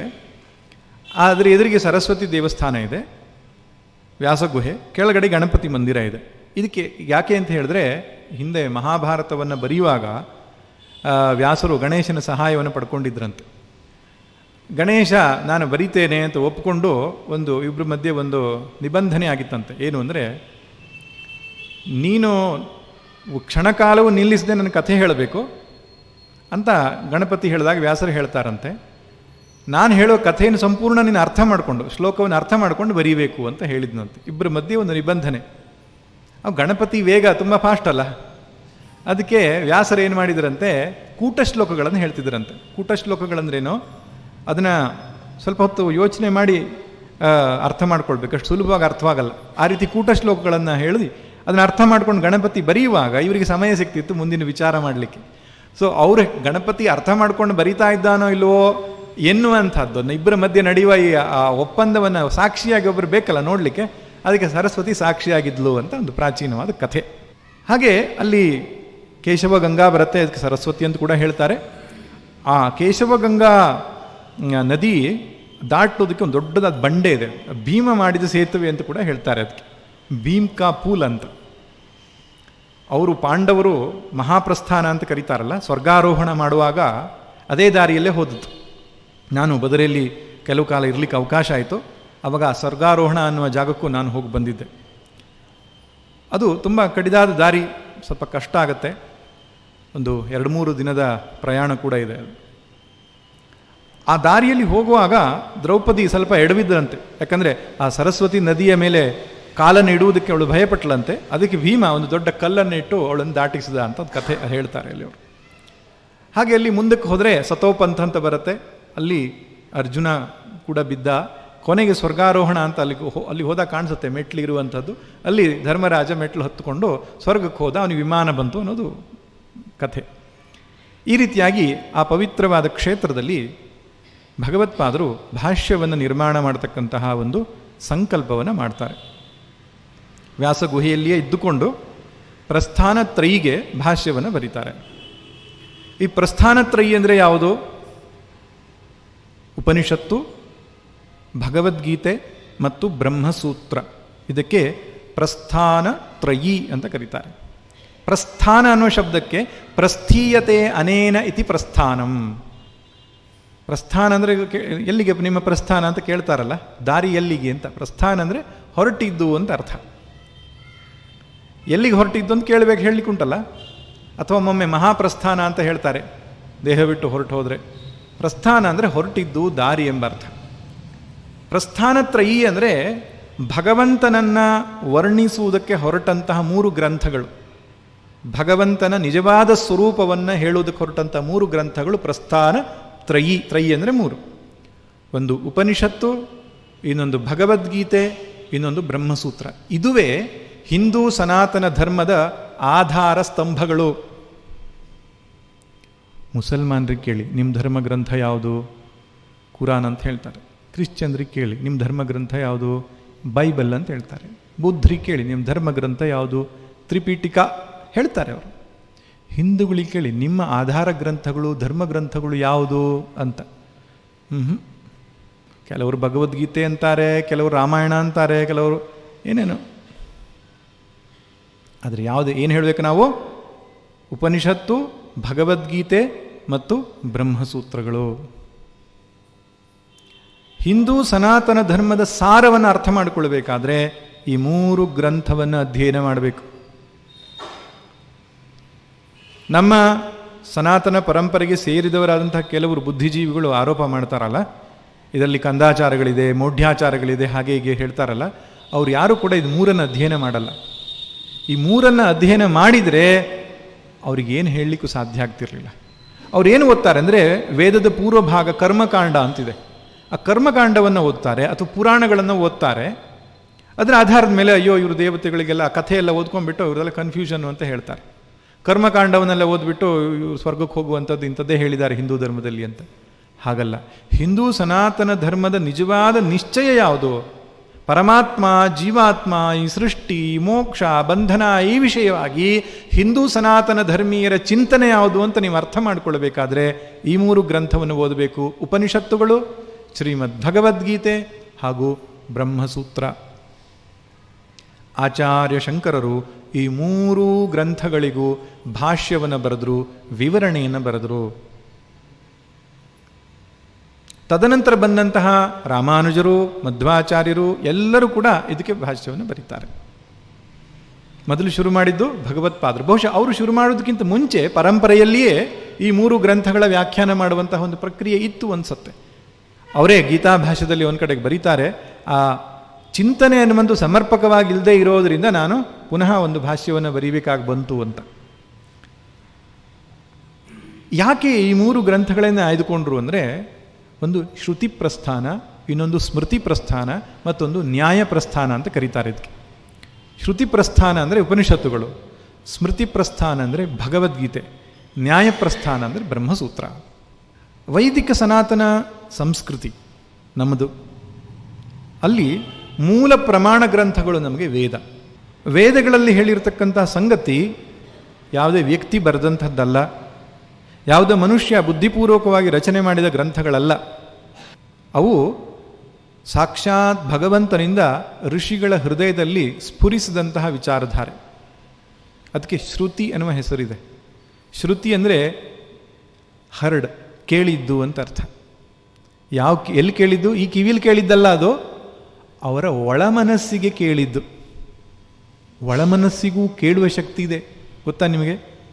ಹೌದು. ಯಾರು ಧ್ಯಾನದಲ್ಲಿ ಕೂತ್ಕೊಳ್ತಾರೋ, ಶಾಂತವಾದ ಮನಸ್ಸನ್ನು ಹೊಂದಿರ್ತಾರೋ ಅವರಿಗೆ ಆ ಅಂತರಾತ್ಮನು, ಹಿರಣ್ಯಗರ್ಭ ಪರಮಾತ್ಮನು ವಿಚಾರಗಳನ್ನು ಕೊಡ್ತಾನೆ. ಇಂಗ್ಲೀಷ್ನಲ್ಲಿ ಒಂದು ಶಬ್ದ ಇದೆ, ಇಂಟ್ಯೂಷನ್ ಅಂತ. ಇಂಟ್ಯೂಷನ್ ಅಂದ್ರೇನು? ಎಲ್ಲಿ ಕರ್ತೃತ್ವ ಪ್ರಜ್ಞೆ ಇರಲ್ಲ, ನಾನು ಮಾಡುವವನು ಅನ್ನೋ ಪ್ರಜ್ಞೆ ಇರಲ್ಲ, ಭಗವಂತನಿಗೆ ಸಮರ್ಪಿತವಾದಂಥ ಅಂತಃಕರಣದಲ್ಲಿ ಆ ಪರಮಾತ್ಮನೇ ಸ್ಫುರಿಸ್ತಕ್ಕಂತಹ ಜ್ಞಾನ. ಹಾಗೆ ಋಷಿಗಳು ತಪಸ್ಸಿನಲ್ಲಿ ಕುಳಿತುಕೊಂಡಾಗ ಅವರ ಶುದ್ಧವಾದ ಶಾಂತವಾದ ಅಂತಃಕರಣದಲ್ಲಿ ಭಗವಂತನು ಕೊಟ್ಟಂತಹ ಜ್ಞಾನಕ್ಕೆ ಹೆಸರು ವೇದ ಮಂತ್ರಗಳು. ಅದು ಪ್ರಾಕೃತಿಕ ಸತ್ಯ. ಹೇಗೆ ನ್ಯೂಟನ್, ಐನ್ಸ್ಟೀನ್ ಮುಂತಾದಂತಹ ಸಿದ್ಧಾಂತಗಳನ್ನು ಕಂಡುಹಿಡಿದವರು ಅವ್ರಿಗೆ ಹೆಸರು ಹಾಕ್ಕೊಂಡ್ರು ಅವರು, ಆದರೆ ಆ ಸಿದ್ಧಾಂತ ಏನು ಅವ್ರದ್ದಲ್ಲ, ನಿಯಮವೇನು ಅವ್ರದ್ದಲ್ಲ, ಪ್ರಾಕೃತಿಕವಾಗಿರ್ತಕ್ಕಂಥ ನಿಯಮಗಳು. ಹಾಗೆ ಋಷಿಗಳು ಕಂಡುಹಿಡಿದಂಥ ನಿಯಮಗಳು ಆ ಪ್ರಾಕೃತಿಕವಾಗಿ ಯಾವಾಗಲೂ ಇರತಕ್ಕಂಥ ಸತ್ಯ. ಅದು ಅವ್ರ ಹೃದಯಕ್ಕೆ ಅದು ಗೋಚರವಾಯಿತು, ಅದನ್ನು ಅವರು ದಾಖಲೆ ಮಾಡಿದರು. ಅದಕ್ಕೆ ವೇದಗಳು ಅಂತ ಕರೀತಾರೆ. ಆ ವೇದಗಳೇ ನಮಗೆ ಮೂಲ ಪ್ರಮಾಣ ಗ್ರಂಥಗಳು. ಯಾಕಂದರೆ ಯಾವುದೋ ಒಬ್ಬ ಮನುಷ್ಯ ಬರೆದಂಥ ಸಿದ್ಧಾಂತ ಆಗಿಬಿಟ್ರೆ ಅದು ಅವನವನ ಜಾತಿ, ಧರ್ಮ, ಮತಕ್ಕೆ ಸೇರಿದಂತಹ ಒಂದು ವಿಚಾರಧಾರೆ, ಅವನ ವಾಸನೆಗಳು ಅದರಲ್ಲಿ ಪ್ರವೇಶ ಆಗ್ತದೆ. ಆದರೆ ಭಗವಂತನೇ ಸ್ಫುರಿಸಿದಂತಹ ಸತ್ಯಗಳೇನಿದೆಯೋ ಅದು ಯೂನಿವರ್ಸಲ್ ಟ್ರೂತ್ ಅಂತ ಹೇಳ್ತಾರೆ, ಸಾರ್ವತ್ರಿಕ ಸತ್ಯ. ಆದ್ದರಿಂದ ವೇದ ಹೇಳ್ತಕ್ಕಂಥ ವಿಚಾರಗಳು ಸಾರ್ವತ್ರಿಕ ಸತ್ಯಗಳು. ನಿಮ್ಗೆ ಒಂದೇ ಉದಾಹರಣೆ ಹೇಳ್ತೇನೆ. ಒಳ್ಳೆಯ ಕೆಲಸ ಮಾಡಿದವನಿಗೆ ಒಳ್ಳೆಯದಾಗ್ತದೆ, ಕೆಟ್ಟ ಕೆಲಸ ಮಾಡಿದವನಿಗೆ ಕೆಟ್ಟದಾಗತ್ತೆ. ಈ ಕರ್ಮ ಸಿದ್ಧಾಂತ ಅಂತ ವೇದದಲ್ಲಿ ಬರ್ತದೆ, ಕರ್ಮ ಸಿದ್ಧಾಂತ. ಇದನ್ನು ಒಬ್ಬ ಕ್ರಿಶ್ಚಿಯನ್ ಮಾಡಿದ್ರೂ ಆಗತ್ತೆ, ಮುಸ್ಲಿಂ ಮಾಡಿದ್ರೂ ಆಗತ್ತೆ, ಅಮೇರಿಕಾದಲ್ಲಿ ಮಾಡಿದ್ರೂ ಆಗತ್ತೆ, ಭಾರತದಲ್ಲಿ ಮಾಡಿದ್ರೂ ಆಗತ್ತೆ. ನೀವು ಒಳ್ಳೆಯ ಕೆಲಸ ಮಾಡಿದರೆ ನಿಮ್ಮ ನಹಿ ಕಲ್ಯಾಣಕೃತ್ ಕಶ್ಚಿತ್ ದುರ್ಗತಿಯಂ ತಾತ ಗಚ್ಚತಿ, ಒಳ್ಳೆಯದಾಗತ್ತೆ. ಕೆಟ್ಟ ಕೆಲಸ ಮಾಡಿದರೆ ಅವನಿಗೆ ಕೆಟ್ಟದ್ದಾಗತ್ತೆ. ಇಂತಹ ಒಂದು ಸಾಧಾರಣ ಧರ್ಮೋ ರಕ್ಷತಿ ರಕ್ಷಿತ, ಧರ್ಮವನ್ನೇ ಯಾರು ರಕ್ಷಿಸ್ತಾರೋ ಅವರನ್ನು ಧರ್ಮ ರಕ್ಷಿಸ್ತದೆ. ಸತ್ಯವನ್ನು ಹೇಳು, ಸುಳ್ಳನ್ನು ಹೇಳಬೇಡ. ಇವೆಲ್ಲ ಸಂಗತಿಗಳು ಕೂಡ ಅತ್ಯಂತ ಪ್ರಾಕೃತಿಕವಾದಂತಹ ಸಹಜವಾದ ಸತ್ಯಗಳು. ವೇದ ಅಂದರೆ ಇಂತಹ ಸತ್ಯದ ಉದ್ಘೋಷಗಳೇ ಹೊರತು ಇನ್ನೇನಲ್ಲ. ಪ್ರಾರಂಭದಲ್ಲಿ ದೇವತೆಗಳನ್ನು ಕುರಿತಾದ ಸ್ತುತಿ ಬರ್ತದೆ. ಸಂಹಿತಾ ಭಾಗಗಳಲ್ಲಿ ಇಂದ್ರ, ವರುಣ, ಅಗ್ನಿ ಮುಂತಾದ ದೇವತೆಗಳ ಸ್ತುತಿ ಬರ್ತದೆ. ನಂತರ ಬ್ರಾಹ್ಮಣ ಮತ್ತು ಅರಣ್ಯಕಗಳಲ್ಲಿ ಚಿಂತನೆ, ಯಜ್ಞಯಾಗಾದಿ ವಿಷಯ ಮತ್ತು ತತ್ಸಂಬಂಧಿ ಚಿಂತನೆಗಳು ಬರುತ್ತೆ. ಕೊನೆಯದಾದಂತಹ ಉಪನಿಷತ್ತಿನಲ್ಲಿ ತತ್ವ ನಿಶ್ಚಯ ಬರ್ತದೆ, ತತ್ವದ ಚಿಂತನೆ. ಜೀವಾತ್ಮ ಅಂದರೆ ಯಾರು, ಪರಮಾತ್ಮ ಅಂದರೆ ಯಾರು, ಜೀವಕ್ಕೂ ಪರಮಾತ್ಮನಿಗಿರತಕ್ಕಂಥ ಸಂಬಂಧ ಏನು, ನಮ್ಮ ದುಃಖಕ್ಕೆ ಕಾರಣವಾದ ಅಜ್ಞಾನವನ್ನು ಹೋಗಲಾಡಿಸಿಕೊಳ್ಳೋದು ಹೇಗೆ, ಸಾಧನೆಯ ಮಾರ್ಗಗಳು ಯಾವುದು, ಈ ಎಲ್ಲ ವಿಷಯಗಳು ಋಷಿಗಳು ಪ್ರಕಟಪಡಿಸಿದ್ದಾರೆ, ದಾಖಲಿಸಿದ್ದಾರೆ. ಅದಕ್ಕೆ ಉಪನಿಷತ್ತುಗಳು ಅಂತ ಹೆಸರು. ಅನೇಕ ಉಪನಿಷತ್ತುಗಳಿವೆ. ಭಗವತ್ಪಾದರು 10 ಉಪನಿಷತ್ತಿನ ಮೇಲೆ ಭಾಷ್ಯವನ್ನು ಬರೆದರು. ಈಶ ಕೇನ ಕಠ ಪ್ರಶ್ನ ಮುಂಡ ಮಾಂಡೂಕ್ಯ ತಿತ್ತಿರಿಹಿ ಐತರೇಯಂಚ ಚಾಂದೋಗ್ಯಂ ಬೃಹದಾರಣ್ಯಕಂ ದಶ ಅಂತ ಒಂದು ಶ್ಲೋಕ ಇದೆ, ಅದು ನೆನಪಿಟ್ಕೊಳ್ಳಿಕ್ಕೆ. ಈಶಾವಾಸ್ಯೋಪನಿಷತ್ತು, ಕೇನೋಪನಿಷತ್ತು, ಕಠೋಪನಿಷತ್ತು, ಪ್ರಶ್ನೋಪನಿಷತ್ತು, ಮುಂಡಕೋಪನಿಷತ್ತು, ಮಾಂಡೂಕ್ಯೋಪನಿಷತ್ತು, ಐತರೇಯೋಪನಿಷತ್ತು, ಛಾಂದೋಗ್ಯೋಪನಿಷತ್ತು, ಬೃಹದಾರಣ್ಯಕೋಪನಿಷತ್ತು. ಈ ಹೆಸರು ನಾನು ಯಾಕೆ ಹೇಳ್ತಿದ್ದೇನೆಂದರೆ, ನಾವು ಅದನ್ನು ಓದುವುದೂ ಇಲ್ಲ, ಅಟ್ಲೀಸ್ಟ್ ಹೆಸರಾದರೂ ಕಿವಿ ಮೇಲೆ ಬೀಳಲಿ ಅಂತ. ನಾವು ಓದಬೇಕಾದ, ತಿಳಿದುಕೊಳ್ಳಬೇಕಾದ, ನಮ್ಮ ಹಿರಿಯರು ಮಾಡಿದ ಚಿಂತನೆಯನ್ನು ಗೌರವಿಸಬೇಕಾದಂತಹ ಸಂದರ್ಭದಲ್ಲಿ ಆ ಹೆಸರು ನಮಗೆ ಗೊತ್ತಿಲ್ಲ ಅಂದರೆ ಅದಕ್ಕಿಂತ ದೊಡ್ಡ ವಿಪರ್ಯಾಸ ಇನ್ನೇನು ಅಂತ ಆಶ್ಚರ್ಯ ಆಗ್ತದೆ. ಈ 10 ಉಪನಿಷತ್ತುಗಳನ್ನು 4 ವೇದಗಳಿಂದ ಆಯ್ಕೆ ಮಾಡಿಕೊಂಡ್ರು. ಋಗ್ವೇದದಿಂದ 1 ಉಪನಿಷತ್ತು ಐತರೇಯ ತೆಗೆದುಕೊಂಡ್ರು. ಯಜುರ್ವೇದದಿಂದ 4 ಉಪನಿಷತ್ತು ತಗೊಂಡ್ರು. ಅದರಲ್ಲಿ ಕೃಷ್ಣ ಯಜುರ್ವೇದದಿಂದ 2, ಶುಕ್ಲ ಯಜುರ್ವೇದದಿಂದ 2. ಕೃಷ್ಣ ಯಜುರ್ವೇದದಿಂದ ತೈತ್ತಿರೀಯ ಉಪನಿಷತ್ತು ಮತ್ತು ಕಠೋಪನಿಷತ್ತು ತಕ್ಕೊಂಡ್ರು. ಶುಕ್ಲ ಯಜುರ್ವೇದದಿಂದ ಬೃಹದಾರಣ್ಯಕ ಮತ್ತು ಈಶಾವಾಸ್ಯ ಉಪನಿಷತ್ತನ್ನು ತಕ್ಕೊಂಡ್ರು. ಇನ್ನು ಸಾಮವೇದದಿಂದ 2 ಉಪನಿಷತ್ತು ತಕ್ಕೊಂಡ್ರು, ಛಾಂದೋಗ್ಯ ಮತ್ತು ಕೇನೋಪನಿಷತ್ತು. ಇನ್ನು ಅಥರ್ವಣ ವೇದದಿಂದ 3 ಉಪನಿಷತ್ತನ್ನು ತೆಗೆದುಕೊಂಡ್ರು, ಮುಂಡಕೋಪನಿಷತ್ತು, ಮಾಂಡೂಕ್ಯೋಪನಿಷತ್ತು, ಪ್ರಶ್ನೋಪನಿಷತ್ತು. ಈ 10 ಉಪನಿಷತ್ತುಗಳಿಗೆ ಭಾಷ್ಯವನ್ನು, ವ್ಯಾಖ್ಯಾನವನ್ನು ಬರೆದರು. ಈ ಉಪನಿಷತ್ತುಗಳು ಅತ್ಯಂತ ವಿಶೇಷವಾದ ಚಿಂತನೆಯನ್ನು ಒಳಗೊಂಡದ್ದು. ನಮ್ಮ ಜೀವನದಲ್ಲಿ ಒಮ್ಮೆಯಾದರೂ ಕೂಡ ಇದನ್ನು ಅವಲೋಕನ ಮಾಡಬೇಕು ಅಥವಾ ಕೇಳಬೇಕು. ತುಂಬ ಕಷ್ಟ ಏನಿಲ್ಲ ಇದು, ಯಾಕಂದರೆ ಅವರ ಅನುಭವದ ಉದ್ಗಾರ, ಬ್ರಹ್ಮಜ್ಞಾನದ ಅನುಭವದ ಉದ್ಗಾರಗಳಷ್ಟೇ ಅದರಲ್ಲಿ. ನಿಮ್ಗೆ ಉದಾಹರಣೆಗೆ ಕೊಡ್ತೇನೆ ನೋಡಿ. ಈಶಾವಾಸ್ಯ ಉಪನಿಷತ್ತು ಅಂತ 18 ಮಂತ್ರ ಇದೆ. ಶ್ರೀಮದ್ ಭಗವದ್ಗೀತೆಗೆ ಪ್ರೇರಣೆ ಆಗತಕ್ಕಂಥ ಮಂತ್ರ. ಬಹುಶಃ ಶ್ರೀಮದ್ ಭಗವದ್ಗೀತೆಯನ್ನು ಸಂಕ್ಷೇಪಗೊಳಿಸಿದರೆ 18 ಮಂತ್ರಗಳ ಈಶಾವಾಸ್ಯ ಉಪನಿಷತ್ತು ಆಗಬಹುದು. ಅದರಲ್ಲಿ ಮೊದಲನೇ ಮಂತ್ರ ಇಷ್ಟು ಚೆನ್ನಾಗಿದೆ: ಈಶಾವಾಸ್ಯಮಿದಂ ಸರ್ವಂ ಯತ್ಕಿಂಚ ಜಗತ್ಯಾಂ ಜಗತ್ ತೇನ ತ್ಯಕ್ತೇನ ಭುಂಜೀತ ಮಾಗೃಧ ಕಸ್ಯ ಸ್ವಿಧನಂ ಕುರ್ವನ್ನೇವೇಹ ಕರ್ಮಾಣಿ ಜಿಜೀವಿಷೇ ಶತಗಂ ಸಮಾಹ ನಾಣ್ಯತೇತೋಸ್ತಿ ನ ಕರ್ಮ ಲಿಪ್ಯತೆ ನರೇ. ಮೊದಲನೇ ಮಂತ್ರ ಹೇಳುತ್ತೆ, ಈಶಾವಾಸ್ಯಮಿದಂ ಸರ್ವಂ, ಇದು ಸೃಷ್ಟಿಯೆಲ್ಲವೂ ಭಗವಂತನಿಂದಲೇ ತುಂಬಲ್ಪಟ್ಟಿದೆ, ತುಂಬಬೇಕು. ನಮ್ಮ ದೃಷ್ಟಿ ಹೇಗಿರಬೇಕು ಅಂದರೆ ಈ ಸೃಷ್ಟಿ ಎಲ್ಲವೂ ಈಶ್ವರನ ಲೀಲೆ ಎಂದು ಕಾಣಬೇಕು. ಎಂಥ ಅದ್ಭುತವಾದ ದೃಶ್ಯ! ಬೇರೆ ಮತಗಳಲ್ಲಿ ಏನು ಹೇಳ್ತಾರೆ?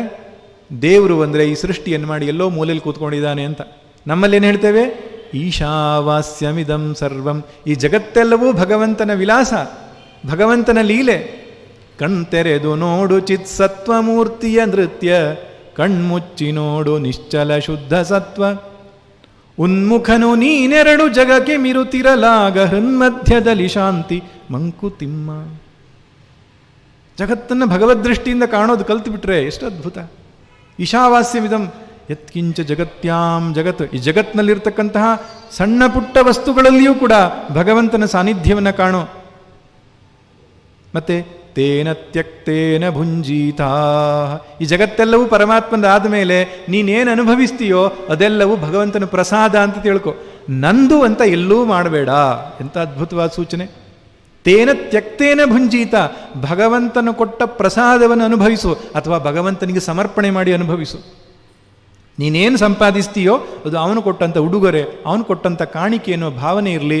ಪ್ರತಿಯೊಂದು ಭಗವಂತನಿಗೆ ಸಮರ್ಪಣೆ ಮಾಡಿ ಅನುಭವಿಸು. ಅನುಭವಿಸೋದು ಬೇಡ ಅಂತ ಹೇಳ್ತಾ ಇಲ್ಲ, ಆದರೆ ಭಗವಂತನಿಗೆ ನೈವೇದ್ಯ ಮಾಡು ಅಂತ. ನೋಡಿ, ನಮ್ಮ ಜೀವನ ಎಷ್ಟು ಭಾರತೀಯ ಸಂಸ್ಕೃತಿಯನ್ನು ನೀವು ಗಮನಿಸಿದರೆ ಇದೇ ಸಿದ್ಧಾಂತವನ್ನೇ ಆಶ್ರಯಿಸಿಕೊಂಡಿದೆ. ನೀವು ಊಟ ಮಾಡೋದಕ್ಕಿಂತ ಮುಂಚೆ ಭಗವಂತನಿಗೆ ಸಮರ್ಪಣೆ ಮಾಡಬೇಕು. ಒಂದು ಬಟ್ಟೆ ತಕ್ಕೊಂಡ್ರೆ ಭಗವಂತನಿಗೆ ಸಮರ್ಪಣೆ ಮಾಡಬೇಕು. ಮನೆ ಗೃಹ ಪ್ರವೇಶ ಮಾಡೋದಕ್ಕಿಂತ ಮುಂಚೆ ಈ ಭಗವಂತನೇ ಇದಕ್ಕೆ ಯಜಮಾನ ಅಂತ ಅವನಿಗೆ ಸಮರ್ಪಣೆ ಮಾಡಬೇಕು. ಪ್ರತಿಯೊಂದು ಕೆಲಸದ ಹಿಂದೂ ಕೂಡ ನಾವೇನು ಮಾಡಬೇಕು? ಭಗವತ್ ಸಮರ್ಪಣಾ ಬುದ್ಧಿಯಿಂದ ಬದುಕಬೇಕು. ಇದು ಈಶಾವಾಸ್ಯ ಉಪನಿಷತ್ತು ಕೊಡುತ್ತೆ. ಇನ್ನೊಂದು ಮಾತು ಹೇಳುತ್ತೆ, ಅದು ಮಾಗೃಧ ಕಸ್ಯ ಸ್ವಿಧನಂ. ಒಂದೊಮ್ಮೆ ಈ ಭಾವನೆ ಇಟ್ಕೊಳ್ಳದೆ ನೀನು ಮಾಡಿದರೆ, ನಂದು ಅನ್ನುವಂಥ ಅಭಿಮಾನ ಪಡ್ಕೊಂಡು ಬಿಟ್ರೆ ಅದು ಕಳ್ಳತನ ಆಗುತ್ತೆ ಅಂತ. ಯಾಕೆ? ಎಲ್ಲವೂ ಈಶ್ವರನಿಗೆ ಸೇರಿದ್ದು, ನೀನು ಅಭಿಮಾನ ಪಟ್ಕೊಂಡ್ಬಿಟ್ರೆ ನಂದು ಅಂತ ಹೇಳಿಬಿಟ್ರೆ ನೀನು ಕಳ್ಳ ಅಂತ. ಈ ಭಾವನೆಯಿಂದ 100 ವರ್ಷ ಬದುಕುವನಂತೆ ಉಪನಿಷತ್ತು.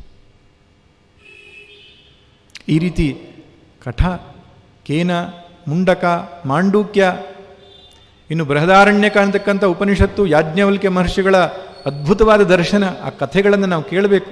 ದೇವುಡು ಅವರು ಮಹಾದರ್ಶನ ಅಂತಕ್ಕಂಥ ಒಂದು ಕಾದಂಬರಿಯಲ್ಲಿ ಈ ಎಲ್ಲ ಚಿತ್ರಣವನ್ನು ಹಿಡಿದಿಟ್ಟಿದ್ದಾರೆ. ಬೆಳಕು ಕಂಡ ಬಾಲಕ ಎನ್ನುವಂತಹ ಕಾದಂಬರಿಯಲ್ಲಿ ತರಾಸು ಅವರು ಕಠೋಪನಿಷತ್ತಿನ ನಚಿಕೇತನ ಕಥೆಯನ್ನು ಹಿಡಿದಿಟ್ಟಿದ್ದಾರೆ. ಆ ಮೂಲಕವಾದರೂ ಓದಲಿ ನಾವು ಅಂತ. ಯಾಜ್ಞವಲ್ಕ್ಯರ ಮೈತ್ರಿಯ ಸಂವಾದ, ಹೆಂಡತಿ ಗಂಡನೇ ಗುರುವಾಗಿ ಕೊನೆಯ ಕಾಲಕ್ಕೆ ಹೆಂಡತಿ ಕೇಳ್ತಕ್ಕಂಥ ಪ್ರಶ್ನೆಗೆ ಅವರು ಕೊಟ್ಕೋತಕ್ಕಂಥ ಉತ್ತರ, ಇವೆಲ್ಲ ಅತ್ಯಂತ ರೋಚಕವಾದಂತಹ ಚಿಂತನೆಗಳು ಕಠ, ಕೇನ ಮುಂತಾದ ಉಪನಿಷತ್ತುಗಳಲ್ಲಿವೆ. ಈ ರೀತಿ ಭಗವತ್ಪಾದರು ಪ್ರಸನ್ನ ಗಂಭೀರವಾದ ಭಾಷ್ಯವನ್ನು ಮಾಡಿ ಅದ್ವೈತವೇ ಈ ಉಪನಿಷತ್ತುಗಳ ಸಾರ ಎಂಬುದಾಗಿ ಪ್ರಕಟ ಮಾಡಿದರು. ಉಪನಿಷತ್ತುಗಳನ್ನು ಮೇಲ್ನೋಟಕ್ಕೆ ನೋಡಿದರೆ ದ್ವೈತವಾಗಿಯೂ ಕಾಣಿಸುತ್ತೆ, ವಿಶಿಷ್ಟಾದ್ವೈತವಾಗಿಯೂ ಕಾಣಿಸುತ್ತೆ, ಅವರವರ ಸಿದ್ಧಾಂತಕ್ಕೆ ಅವರವರ ದೃಷ್ಟಿಗೆ ಕಾಣಿಸುತ್ತೆ. ಯಾಕಂದರೆ ಮಂತ್ರಗಳನ್ನು ಅವ್ರು ಬರೆಯುವಾಗ ಲಾಜಿಕಲ್ ಆಗಿ ಬರೆದಿಲ್ಲ, ತರ್ಕಬದ್ಧವಾಗಿ ಬರೆದಿಲ್ಲ. ಅವ್ರು ಹೇಗೆ ಆ ಒಂದು ದರ್ಶನ ಕಾಣಿಸ್ತೋ, ಕಾಣಿಕೆಗಳು ಕಾಣಿಸಿದವೋ ಹಾಗೆ ಅವರು ಹೇಳಿದರು. ಆ ಕಾಣಿಕೆಯಲ್ಲಿ ಯಾವತ್ತೂ ಲಾಜಿಕ್ ಇರಲ್ಲ. ಆ ಹಂತಕ್ಕೆ ಏರಿದವನಿಗೆ ಮಾತ್ರವೇ ಇದು ಸತ್ಯ ಅಂತ ಗೊತ್ತಾಗೋದು. ನಮ್ಮ ಬುದ್ಧಿಯಲ್ಲಿ ನಾವು ಅವಲೋಕನ ಮಾಡಲಿಕ್ಕೆ ಹೊರಟಾಗ ನಮಗೇನು ಕಾಣಿಸುತ್ತೆ? ಅಯ್ಯೋ, ಭಗವಂತನಿಗೂ ಜೀವನಿಗೂ ಭೇದವನ್ನು ಹೇಳಿದೆಯಲ್ಲ. ದ್ವಾಸುಪರ್ಣ ಸಯುಜಾ ಸಖಾಯ ಸಮಾನಂ ವೃಕ್ಷಂ ಪರಿಷಸ್ವ ಜಾತೆ ತಯೋರನ್ಯ ಪಿಪ್ಪಲಂ ಸ್ವಾದ್ವತ್ತಿ ಅನಶ್ನನ್ಯನ್ಯೋ ಅಭಿಚಾಕಶೀತಿ. ಈ ಮಂತ್ರದಲ್ಲಿ ಏನು ಹೇಳಿದ್ದಾರೆ ಅಂದರೆ, ಒಂದು ವೃಕ್ಷ, ಆ ವೃಕ್ಷದಲ್ಲಿ 2 ಪಕ್ಷಿ ಕೂತ್ಕೊಂಡಿದೆ. ಒಂದು ಪರಮಾತ್ಮ ಪಕ್ಷಿ, ಇನ್ನೊಂದು ಜೀವಾತ್ಮ ಪಕ್ಷಿ. ಈ ಜೀವಾತ್ಮ ಪಕ್ಷಿ ಅನ್ನೋದು ಸಿಹಿ ಕಹಿ ಹಣ್ಣುಗಳನ್ನು ತಿನ್ನುತ್ತಾ ದುಃಖಿ ಆಗ್ತಾ ಇದೆ.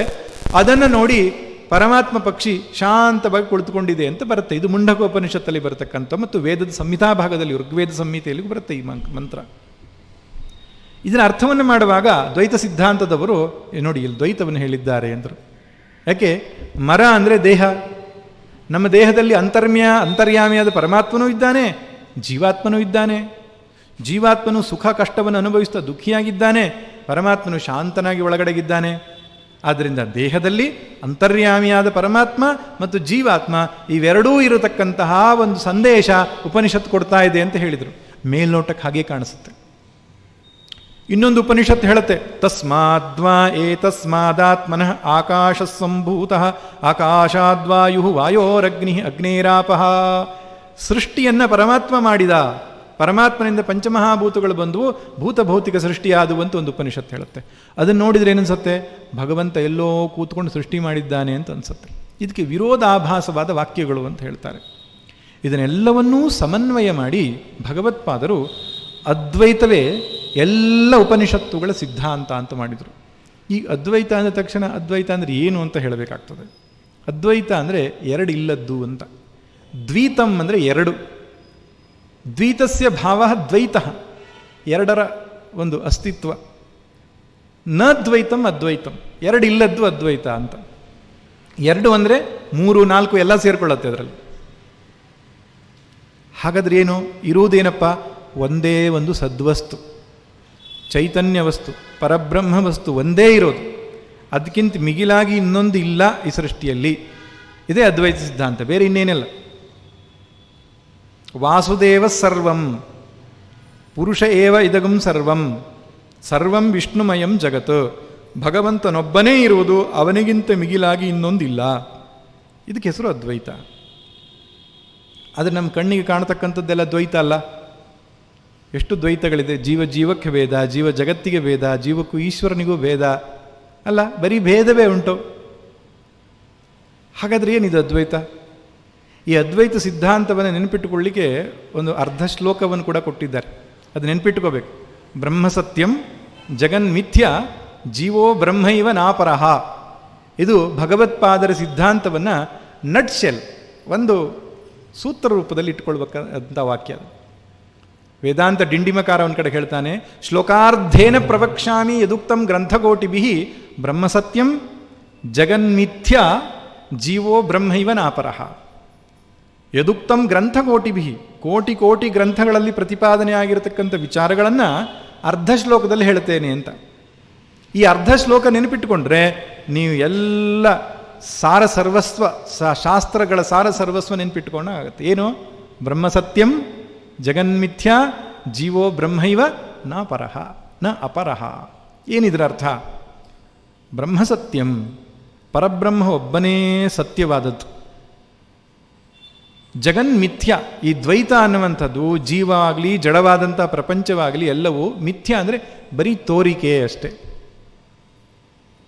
ಕನಸಿನಲ್ಲಿ ಒಬ್ಬನು ಕನಸಿನ ಪ್ರಪಂಚವನ್ನು ಕಂಡಾಗ ಏನೇನು ಬಗೆ ಬಗೆಯಾಗಿ ಕಂಡರೂ ಕೂಡ ಎಚ್ಚರ ಆದಮೇಲೆ ನಾವೇನು ಹೇಳ್ತೇವೆ? ಅದು ನನ್ನಲ್ಲಿ ತೋರಿದಂತಹ ತೋರಿಕೆ ಅಂತ.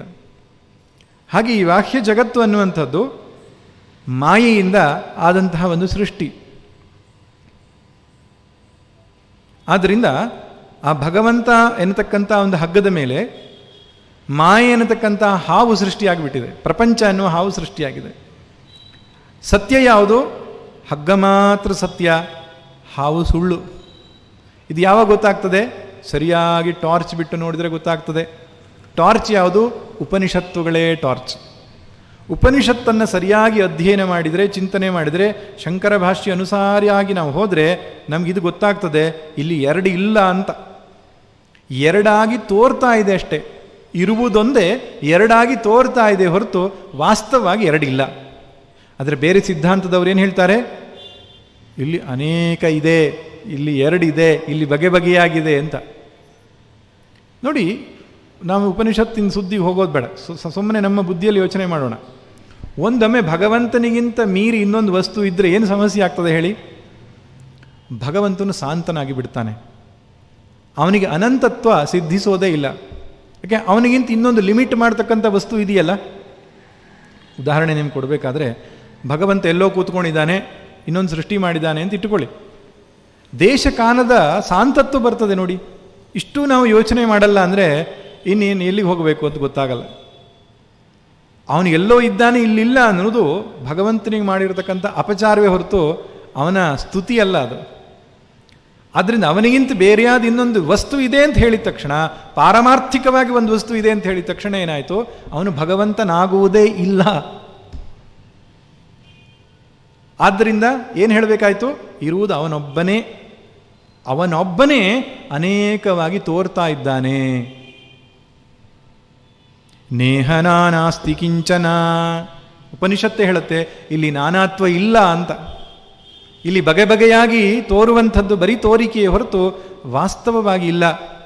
ಅದಕ್ಕೆ ದೃಷ್ಟಾಂತ ಏನಪ್ಪ ಅಂದರೆ ನಮ್ಮ ಸ್ವಪ್ನವೇ ದೃಷ್ಟಾಂತ. ಸ್ವಪ್ನದಲ್ಲಿ ನಾನೊಬ್ಬನೇ ಇರುವ ಜಾಗೃತ ಅವಸ್ಥೆಯ ವ್ಯಕ್ತಿ ಬಗೆ ಬಗೆಯಾದ ಪ್ರಪಂಚವನ್ನು, ಜೀವರಾಶಿಗಳನ್ನು ಸೃಷ್ಟಿಸಿಕೊಂಡು ಹೇಗೆ ನಾನು ಸುಖವನ್ನು ದುಃಖವನ್ನು ಅನುಭವಿಸ್ತೇನೋ ಹಾಗೆ ಆ ಪರಬ್ರಹ್ಮ ಪರಮಾತ್ಮನೇ ಈ ಬಗೆ ಬಗೆಯಾದ ಸೃಷ್ಟಿಯಾಗಿ ತೋರಿಕೊಂಡು ಅನುಭವಿಸ್ತಾ ಇದ್ದಾನೆ. ಯಾರಿಗೆ ಈ ಸತ್ಯ ಗೊತ್ತಿದೆಯೋ ಅವನಿಗೆ ಜ್ಞಾನಿ ಅಂತ ಹೇಳ್ತಾರೆ, ಯಾರಿಗೆ ಈ ಸತ್ಯ ಗೊತ್ತಿಲ್ಲೋ ಅವನಿಗೆ ಸಂಸಾರಿ ಅಂತ ಹೇಳ್ತಾರೆ. ಈ ನಾವೆಲ್ಲರೂ ನಾನು ನಾನು ನಾನು ಅಂತ ಏನು ಜೀವಾತ್ಮನನ್ನು ಗುರುತಿಸ್ಕೊಳ್ತಿದ್ದೇವೆ, ವಾಸ್ತವವಾಗಿ ಜೀವೋ ಬ್ರಹ್ಮೈವ ನ ಅಪರಹ. ಅವನು ಬ್ರಹ್ಮವೇ ಆಗಿದ್ದಾನೆ, ಪರಮಾತ್ಮನೇ ಆಗಿದ್ದಾನೆ ಅಂತ. ಯಾಕೆ? ಎಲ್ಲವೂ ಪರಮಾತ್ಮನೇ ಇರುವಾಗ ಈ ಜೀವಾತ್ಮ ಒಬ್ಬ ಬೇರೆ ಆಗ್ಲಿಕ್ಕೆ ಹೇಗೆ ಸಾಧ್ಯ? ಜೀವಾತ್ಮನೂ ಪರಮಾತ್ಮನೇ ಇರಬೇಕು ಅಲ್ರಿ.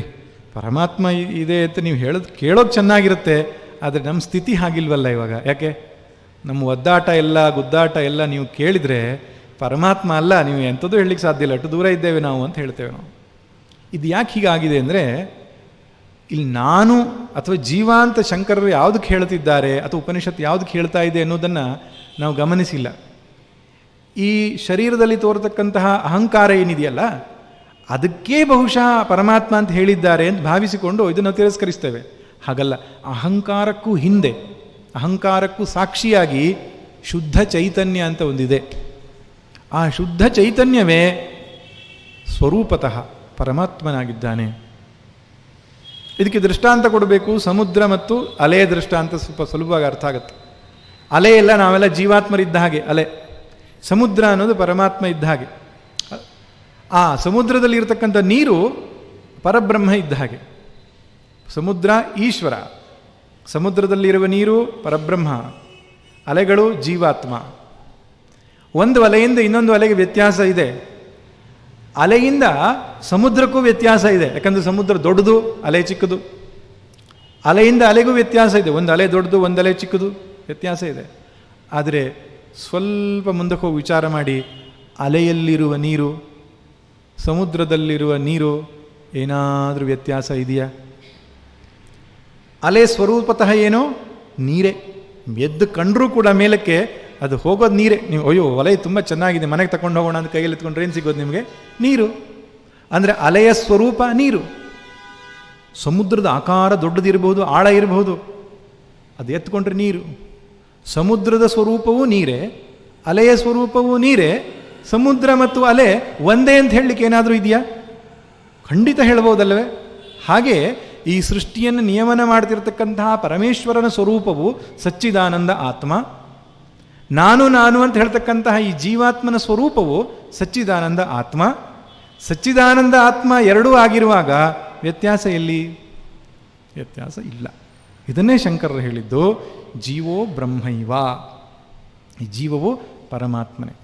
ಇಲ್ಲಿ ಬಹಳ ಮುಖ್ಯವಾದ ಒಂದು ಸಂಗತಿ ನೆನಪಿಟ್ಟುಕೊಳ್ಬೇಕು. ಪರಮಾತ್ಮ ಅಂದಾಗ ಹಿಂದೂ ಸನಾತನ ಧರ್ಮದಲ್ಲಿ ಎರಡು ಸಂಗತಿಗಳಿವೆ.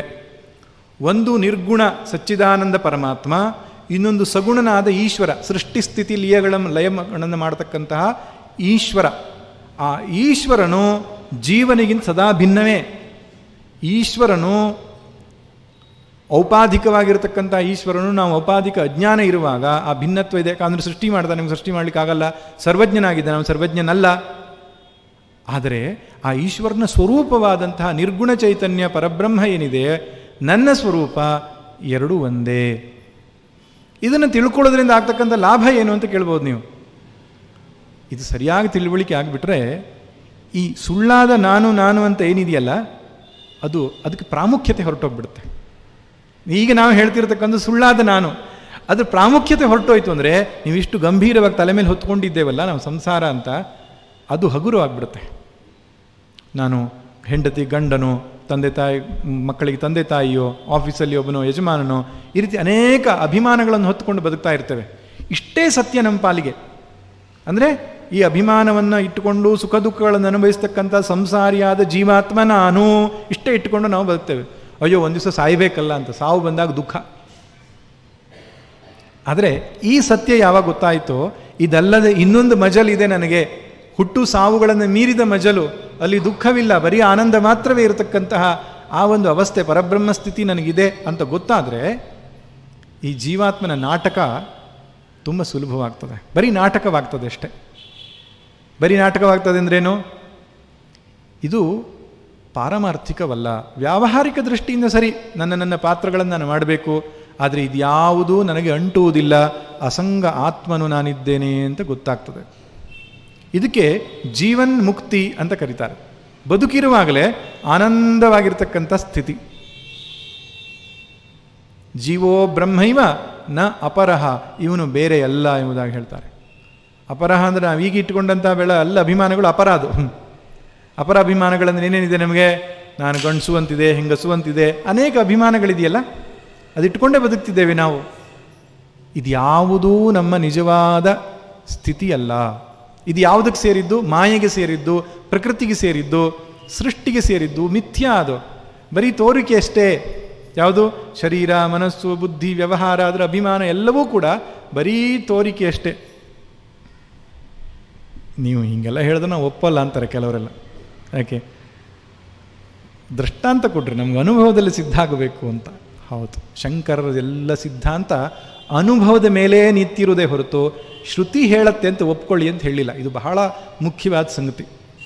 ಅನುಭವ ಅನುಸಾರಿಯಾದ ಯುಕ್ತಿಯನ್ನು ನಮ್ಮ ಮುಂದೆ ಇಡ್ತಾರೆ. ಅದು ಶಂಕರರಲ್ಲ, ಶ್ರುತಿಯೇ ಇಡುವಂಥದ್ದು. ಯಾವುದಪ್ಪ ಅಂದರೆ ನಮ್ಮ ಸುಷುಪ್ತಿ ಅನುಭವ. ಎಚ್ಚರ, ಕನಸು, ನಿದ್ದೆ, ಈ ಮೂರು ಅನುಭವವನ್ನೇ ವಿಶ್ಲೇಷಣೆ ಮಾಡಿ ನೀವು ನೋಡಿದರೆ ಈ ಸತ್ಯ ನಮ್ಗೆ ಗೊತ್ತಾಗತ್ತೆ. ಏನು?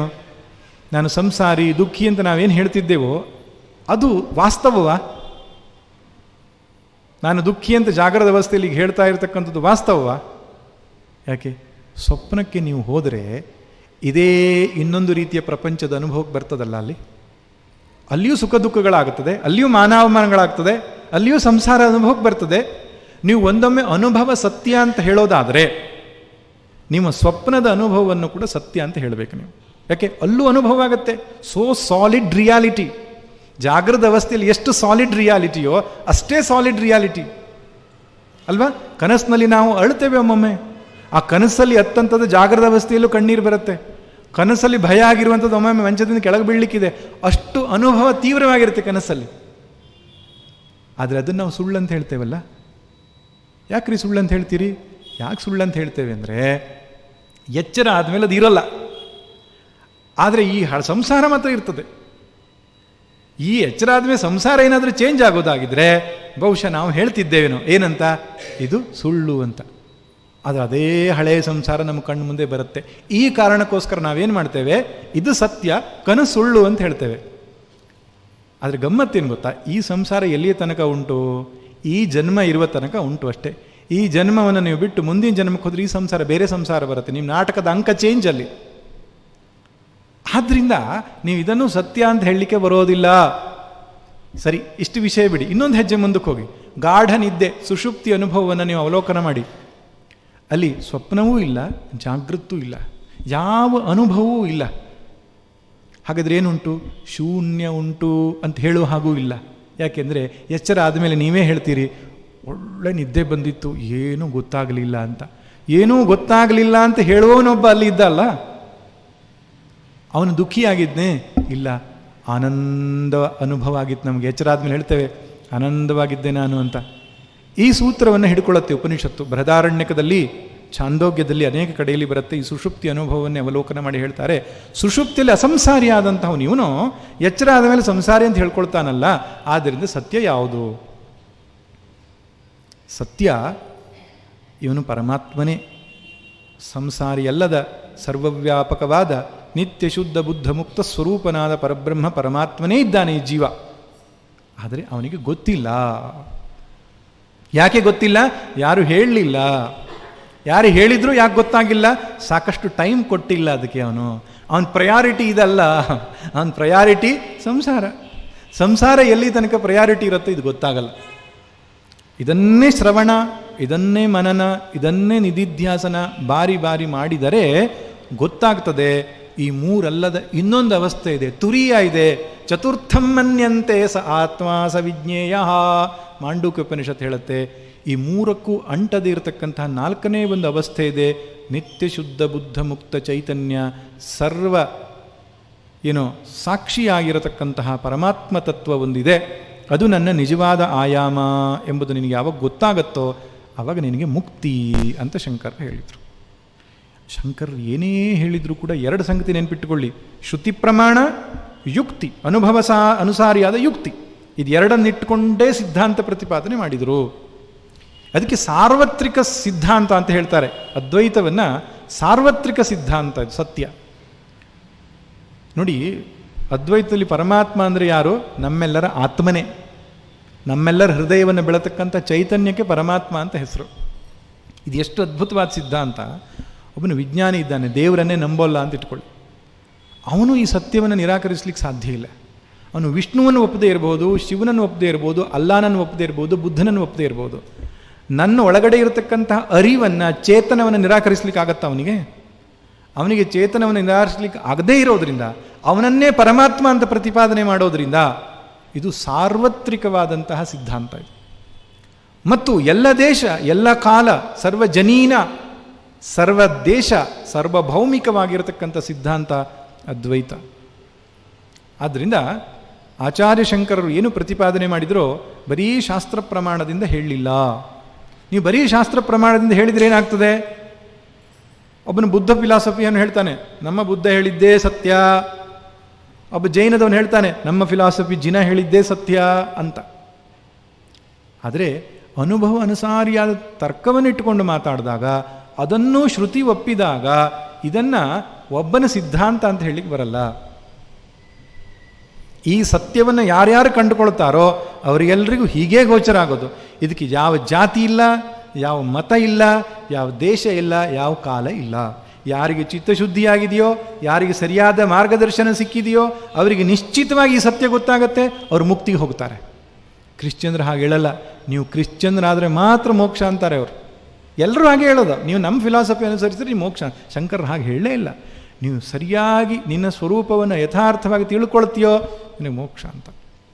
ಇವತ್ತಿನ ಜಗತ್ತಿನ ಸಮಸ್ಯೆಗಳಿಗೆ ಪರಿಹಾರ ಇದ್ದರೆ ಕೇವಲ ಶಂಕರರು ಪ್ರತಿಪಾದಿಸಿ ಕೇವಲಾದ್ವೈತ ನಿರ್ವಿಶೇಷ ಅದ್ವೈತದಿಂದ ಮಾತ್ರವೇ ಪರಿಹಾರ ಹೊರತು ಇಡೀ ಜಗತ್ತನ್ನು ಒಂದು ಮನೆಯಾಗಿ ಮಾಡುವ ಶಕ್ತಿ ಅದಕ್ಕಿದೆ. ಚಂದ್ರಶೇಖರ ಭಾರತೀ ಸ್ವಾಮಿಗಳು ಶೃಂಗೇರಿಯಲ್ಲಿರುವಾಗ ಅವನು ಕ್ರಿಶ್ಚಿಯನ್ ಬರ್ತಾನೆ. ನಾನು ಹಿಂದೂ ಧರ್ಮಕ್ಕೆ ಕನ್ವರ್ಟ್ ಆಗಬೇಕು ಸ್ವಾಮಿ, ನನಗೆ ಮಾರ್ಗದರ್ಶನ ಮಾಡಿ ಅಂತ ಹೇಳ್ತಾನೆ. ಅವಾಗ ಅವರು ಹೇಳ್ತಾರೆ, ಯಾಕೆ ನೀನು ಕನ್ವರ್ಟ್ ಆಗಬೇಕು?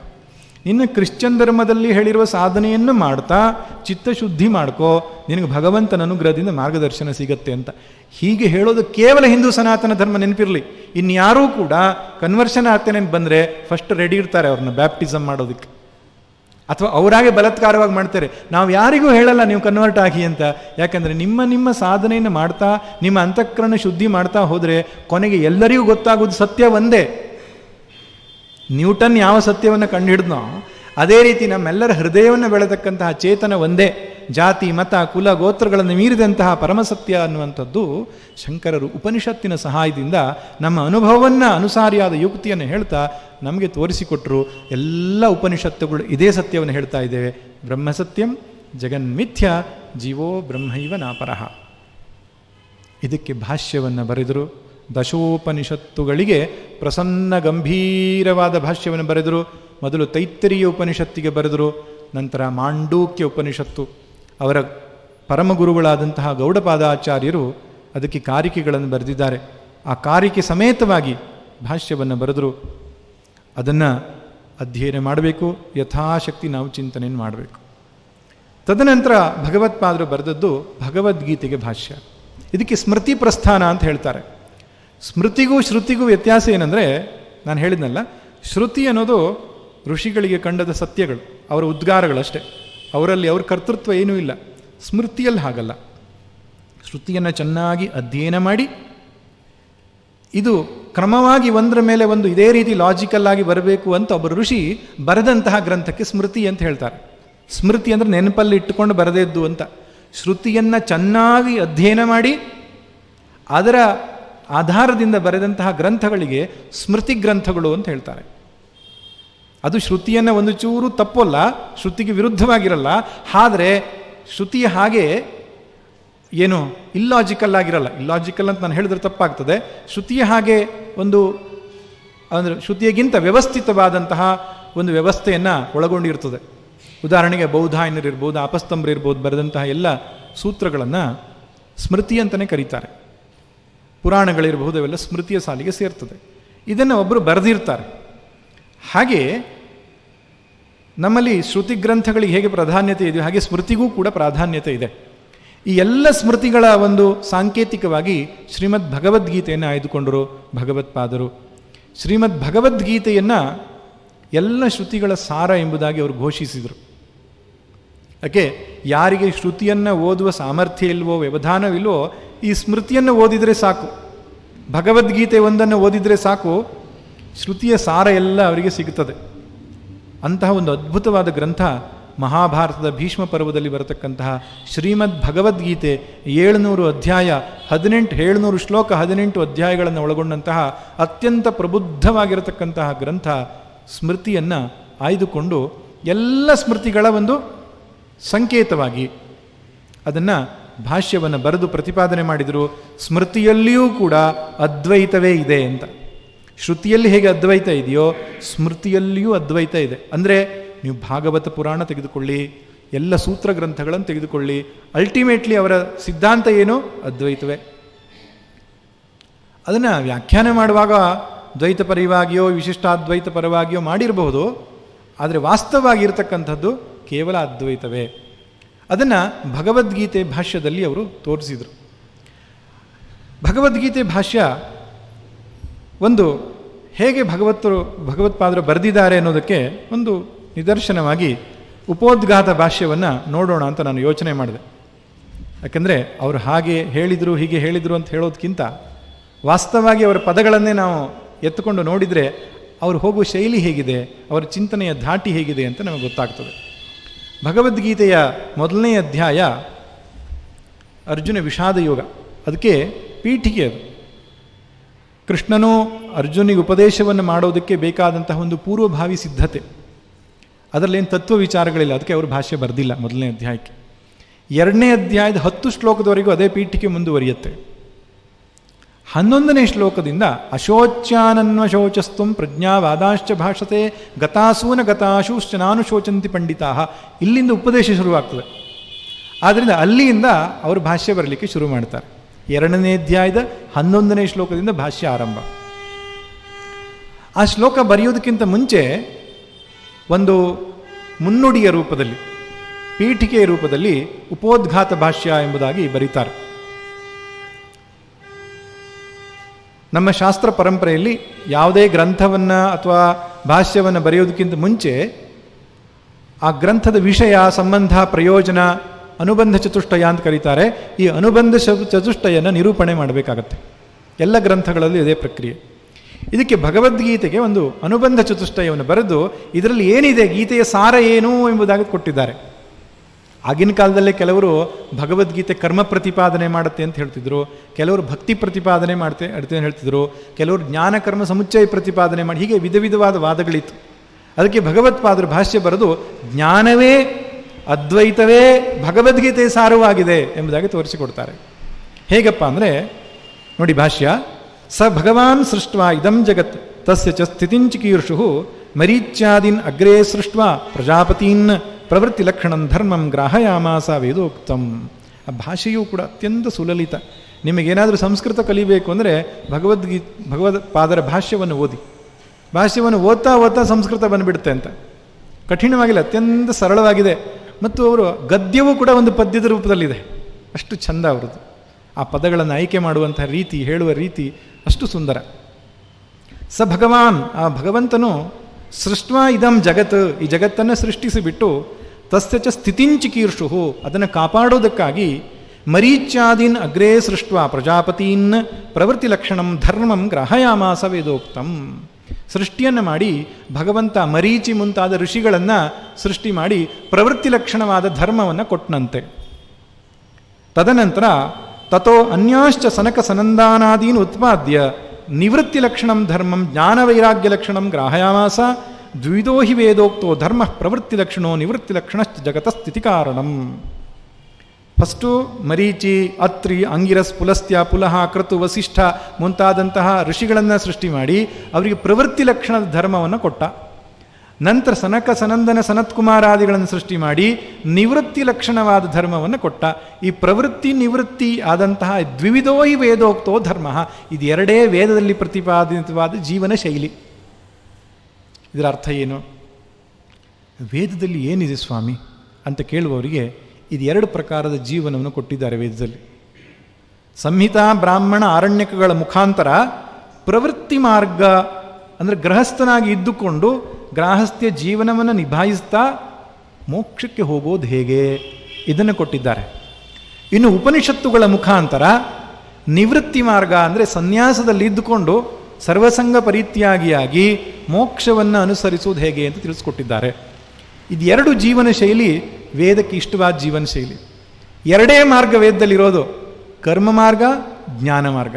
ಕರ್ಮ ಮಾರ್ಗ ಗೃಹಸ್ಥರಿಗೆ ಕೊಟ್ಟಿರೋದು, ಜ್ಞಾನ ಮಾರ್ಗ ಸನ್ಯಾಸಿಗೆ ಕೊಟ್ಟಿರೋದು. ಬಹಳ ಮುಖ್ಯವಾದ ವಿಷಯ.